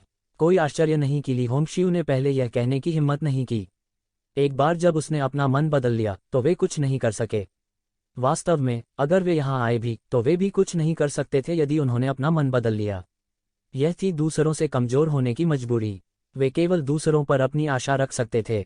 समूह तेजी से उस पहाड़ी दर्रे की ओर दौड़ा जिसका उल्लेख ली होंगशिऊ ने किया था। ली होंगशिऊ ने जिस पहाड़ी दर्रे का जिक्र किया था वहां तक भरने में उन्हें पूरा दिन लग गया। वास्तव में उनमें से कोई भी यहाँ पहले नहीं आया था। वे केवल पूर्ववर्ती द्वारा छोड़े गए मानचित्र पर भरोसा करके इसे खोज सकते थे। हालांकि जब सभी लोग पहाड़ी दर्रे पर पहुंचे तो उन्हें पता चला कि यह वही समय था जब वे शातिर पक्षी भोजन की तलाश में अपने घोंसलों को छोड़कर चले गए थे। ये शातिर पक्षी अक्सर लाखों या लाखों के समूह में विचरण करते थे, इसलिए हर बार जब वे चलते थे तो उन्हें भारी मात्रा में भोजन की आवश्यकता होती थी। इसलिए उन्हें खाने की तलाश में काफी समय लग जाता है। आमतौर पर जब तक समय की गणना की जाती है तब तक कोई समस्या नहीं होनी चाहिए। मूल रूप से हर कोई इन खूंखार पक्षियों के अपने घोंसलों में लौटने तक इंतजार करने वाला था और फिर अपना घोंसला छोड़ देता था और फिर वे अंदर जाने पर विचार करते थे ताकि गार्ड द्वारा पकड़े जाने से बचा जा सके। हालांकि येज़िवेन को जल्द ही पता चला कि कुछ गलत था। पास के कुछ खूंखार जानवरों के सिर काट दिए गए थे, उन खूंखार पक्षियों ने नहीं बल्कि लोगों ने। दूसरे शब्दों में इसका मतलब यह था कि कोई उनसे पहले आया था और वे पहले वहां पहुंचने वाले थे। यह निष्कर्ष मिलने के बाद ली होंशियू अचानक घबरा गया। यह सोचकर ली होंशियू तुरंत घबरा गया। दूसरों के लिए फीनिक्स हड्डी अमूल्य थी, लेकिन heavenly fire chamber of commerce के लिए यह एक जीवन रक्षक दवा थी। यह सोचकर ली होंशियू तुरंत चिंतित हो गए और कहा, निशानों से देखते हुए मुझे डर है कि यह लंबा नहीं है। कोई हमसे पहले यहाँ आ गया होगा। मुझे डर है कि हम इतना लंबा इंतजार नहीं कर सकते। हम जितनी जल्दी हो सके घाटी में जाना चाहिए। इस समय ली होंशियू ने येज़िवेन को सलाम किया और गंभीर रूप से कहा, श्री वेन, हमारे heavenly fire chamber of commerce के सबसे महत्वपूर्ण समय में आपकी मदद के लिए धन्यवाद। आपने हमें यहाँ तक हम डॉन मिस्टर वेन को अब परेशान करने की जरूरत नहीं है। मिस्टर वेन अपने दम पर जा सकते हैं। तो शीवेन तुरंत समझ गई कि उसका क्या मतलब है। घाटी में शातिर पक्षी कब अपने घोंसलों से उड़ गए किसी को पता नहीं चला। यह इसलिए था क्योंकि वे न्याय नहीं कर सकते थे, इसलिए यह सबसे खतरनाक था। अगर वे अचानक आधे रास्ते से लौट आए तो यह ली होंशियू और अन्य लोगों के लिए मौत होगी। इसलिए वे येज़िवेन को साथ नहीं लाए। उल्लेख नहीं है, अगर वे घाटी में प्रवेश करते हैं तो वे पहले प्रवेश करने वाले स्वामी का सामना कर सकते हैं। फिर उनके बीच भयंकर युद्ध हो सकता है। यदि येज़िवेन वास्तव में उनके गुरु थे तो स्वाभाविक रूप से उन्हें जाना ही था। हालांकि अन्य लोग उनके बीच के संबंध को नहीं जानते होंगे, लेकिन उन्होंने किया। इस समय स्वाभाविक रूप से उन्होंने येज़िवेन को अपने साथ जाने के लिए कहने की हिम्मत नहीं की। इसे भूल जाओ, चूंकि मैंने आपके एमेथिस्ट ग्लेज्ड फ्रूट को स्वीकार कर लिया है, इसलिए मैं स्वाभाविक रूप से अंत तक जिम्मेदारी लूंगा, येज़िवेन ने कहा।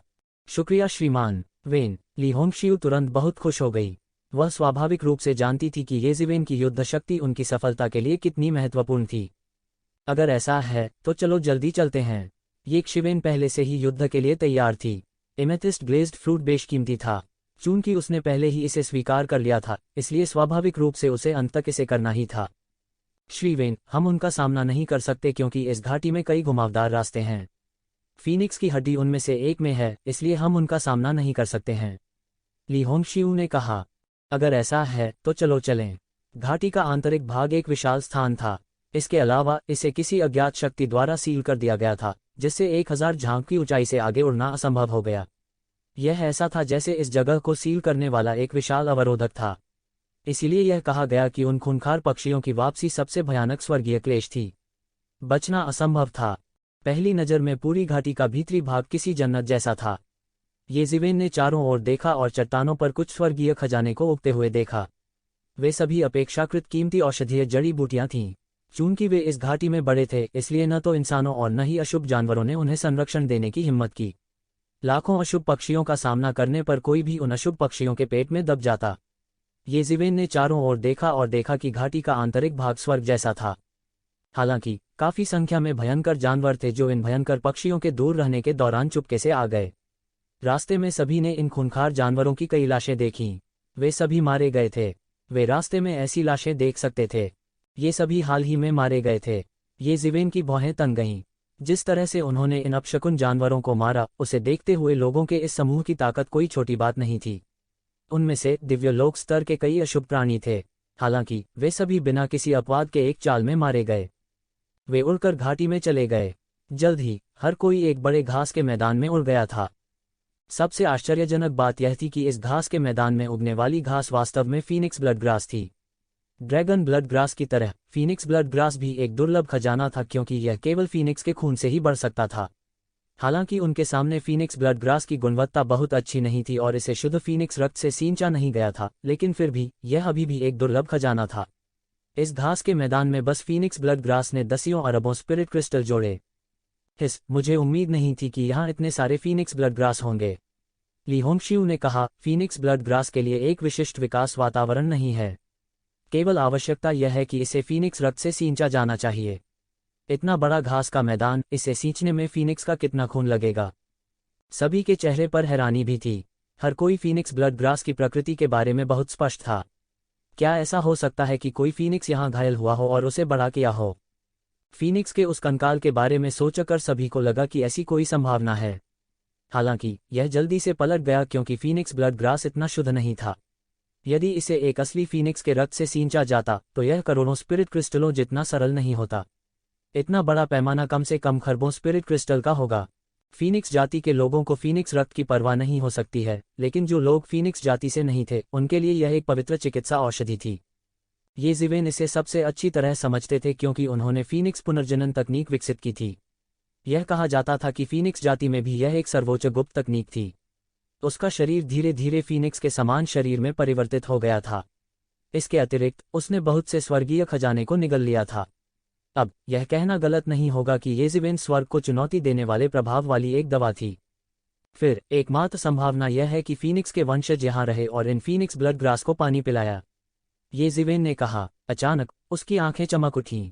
उसने अचानक एक संभावना के बारे में सोचा, क्या ऐसा हो सकता है कि ये अशुभ पक्षी वास्तव में फीनिक्स के वंशज हैं और यह उनका निवास स्थान है? और कौन इतनी बड़ी मात्रा में फीनिक्स ब्लड ग्रास को पानी दे सकता था और इसकी परवाह नहीं करता था? ये ज़िवेन के बयान को तुरंत सभी की स्वीकृति मिल गई। हालांकि इस वजह से हर कोई खुद को थोड़ा डराए बिना नहीं रह सका। ये अशुभ पक्षी पहले से ही काफी भयानक थे। यदि वे फीनिक्स के वंशज होते तो शायद वे वास्तव में अद्वितीय और अजेय होते। हालांकि चूंकि चीजें पहले ही इस बिंदु पर आ चुकी थीं, इसलिए सभी ने इसके बारे में ज्यादा नहीं सोचा। उन्होंने तुरंत इन फीनिक्स ब्लड ग्रास को स्वीकार कर लिया। ली होंगशू और अन्य भी उन्हें नहीं चाहते थे। उन्होंने उन सभी को सीधे ये ज़िवेन को दे दिया। आखिरकार ये ज़िवेन ने उनके लिए यहाँ आने के लिए अपनी जान जोखिम में डाल दी थी। यह दोस्ती अनमोल थी। ये ज़िवेन ने मना नहीं किया और सीधे उन सभी को स्वीकार कर लिया। ये ज़िवेन के लिए जिसके पास फीनिक्स रीजनरेशन तकनीक थी, उसने फीनिक्स ब्लड ग्रास की परवाह नहीं की। हालांकि फीनिक्स ब्लड ग्रास को बेचने से उसे दसियों अरबों स्पिरिट क्रिस्टल का सौभाग्य प्राप्त होगा। इस वक्त उन्हें इसी की सबसे ज्यादा जरूरत थी। वह चाहते थे कि कम समय में उनकी खेती आसमान छू ले। सभी प्रकार के स्पिरिट क्रिस्टल अपरिहार्य थे। दूसरों के लिए यह अरबों स्पिरिट क्रिस्टल पर्याप्त थे। हालांकि उसके लिए यह अभी भी काफी दूर था, खासतौर पर तब जब वह सेलेस्टियल बीइंग दायरे में कदम रखना चाहता था। उसे अभी भी दिव्य प्राणी जगत के स्वर्ग के प्रतिशोध से निपटने का कोई भरोसा नहीं था। वह अकेले ही साधारण दिव्य प्राणी के स्वर्ग के प्रतिशोध को रोक सकता था। हालांकि उन्हें दिव्य प्राणी क्षेत्र के स्वर्ग के प्रतिशोध से निपटने में कोई विश्वास नहीं था। इन फीनिक्स ब्लड ग्रास को इकट्ठा करने के बाद ये ज़िवेन और अन्य रुके नहीं और आगे बढ़ते रहे। इसके तुरंत बाद वे एक असीम झील पर पहुंचे। ये झीलें रोशनी की सुनहरी किरणों से जगमगा रही थीं। ये झील के पानी भी खजाने थे। यदि इन झीलों के पानी को बाहर रखा जाता तो शायद इन्हें उच्च कीमत पर बेचा जा सकता था। हालांकि इस समय हर किसी के पास बने रहने का मूड नहीं था। वे सीधे झील के ऊपर से उड़े। टकरा जाना, पानी के छींटे मारने की तेज आवाज हुई। उन्होंने आकाश में एक विशाल आकृति को तैरते हुए देखा। यह सीधे ये ज़िवेन और अन्य की ओर झपटा। ये ज़िवेन की प्रतिक्रिया सबसे तेज थी। उसने सीधे अपनी हथेली को इस विशाल आकृति के सिर पर मार दिया। टकराना, जीव नष्ट हो गया था। बूम! यह जीव सीधे झील के पानी में गिर गया। इसने अंतहीन पानी के छींटों को बंद कर दिया। हर कोई साफ देख सकता था कि यह जीव वास्तव में एक मगरमच्छ था जिसका पूरा शरीर सुनहरी रोशनी से जगमगा रहा था। इसके अलावा जो और भी भयानक था वह यह था कि ये ज़िवेन ने पाया कि पास की सुनहरी पानी की सतह में ऐसी कई आकृतियां छिपी हुई थीं। पहले इस पर ध्यान नहीं देते थे। जगमगाती सुनहरी रोशनी से वे चकाचौंध हो गए। हालांकि अब जब उन पर चुपके से हमला किया गया था तो उन्होंने अचानक ध्यान से देखा। वास्तव में झील की सतह के नीचे सोने के मगरमच्छ जैसे कई अशुभ जानवर छिपे हुए थे। वे आपस में सघन रूप से भरे हुए थे।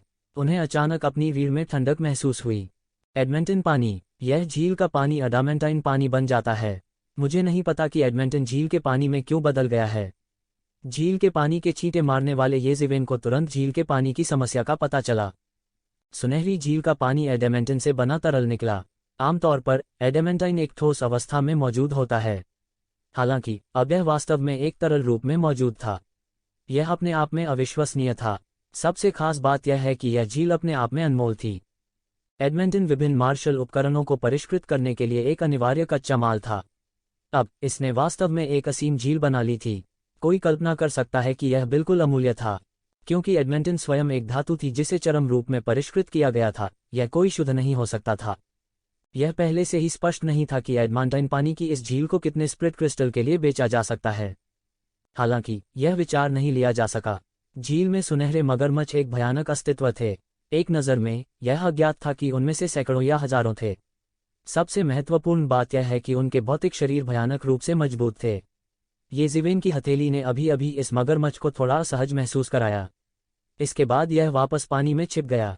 यह ज्ञात होना चाहिए कि उसकी हथेली की ताकत से, भले ही उसने अपनी पूरी ताकत का उपयोग नहीं किया हो, फिर भी आधे कदम के दिव्य क्षेत्र को आसानी से मारना आसान होगा। भले ही ये मगरमच्छ आकाशीय क्षेत्र में नहीं थे, उनके भौतिक शरीर अकेले पहले से ही काफी भयानक थे। कोई आश्चर्य नहीं कि वे उन अशुभ पक्षियों की नाक के नीचे जीवित रह सके। यह भी एक बहुत बड़ा समूह था। सबसे अधिक संभावना है उनके भोजन का दैनिक स्रोत वे अशुभ पक्षी थे। हर कोई सावधान, ये ज़िवेन ने याद दिलाया। जैसे ही उसकी आवाज गिरी, बड़ी बड़ी आकृतियां पानी से बाहर निकली, एक के बाद एक अपने रक्तरंजित मुंह खोले और ये ज़िवेन और अन्य लोगों को काट लिया। उस भयानक काटने वाले बल के साथ शायद सोने और लोहे को भी उसी जगह काट दिया जाएगा। ये ज़िवेन और अन्य लोगों ने जल्दबाजी में अपने सभी कौशल का उपयोग इन अशुभ जानवरों से बचने के लिए किया जो कि ऊपर झपट पड़े।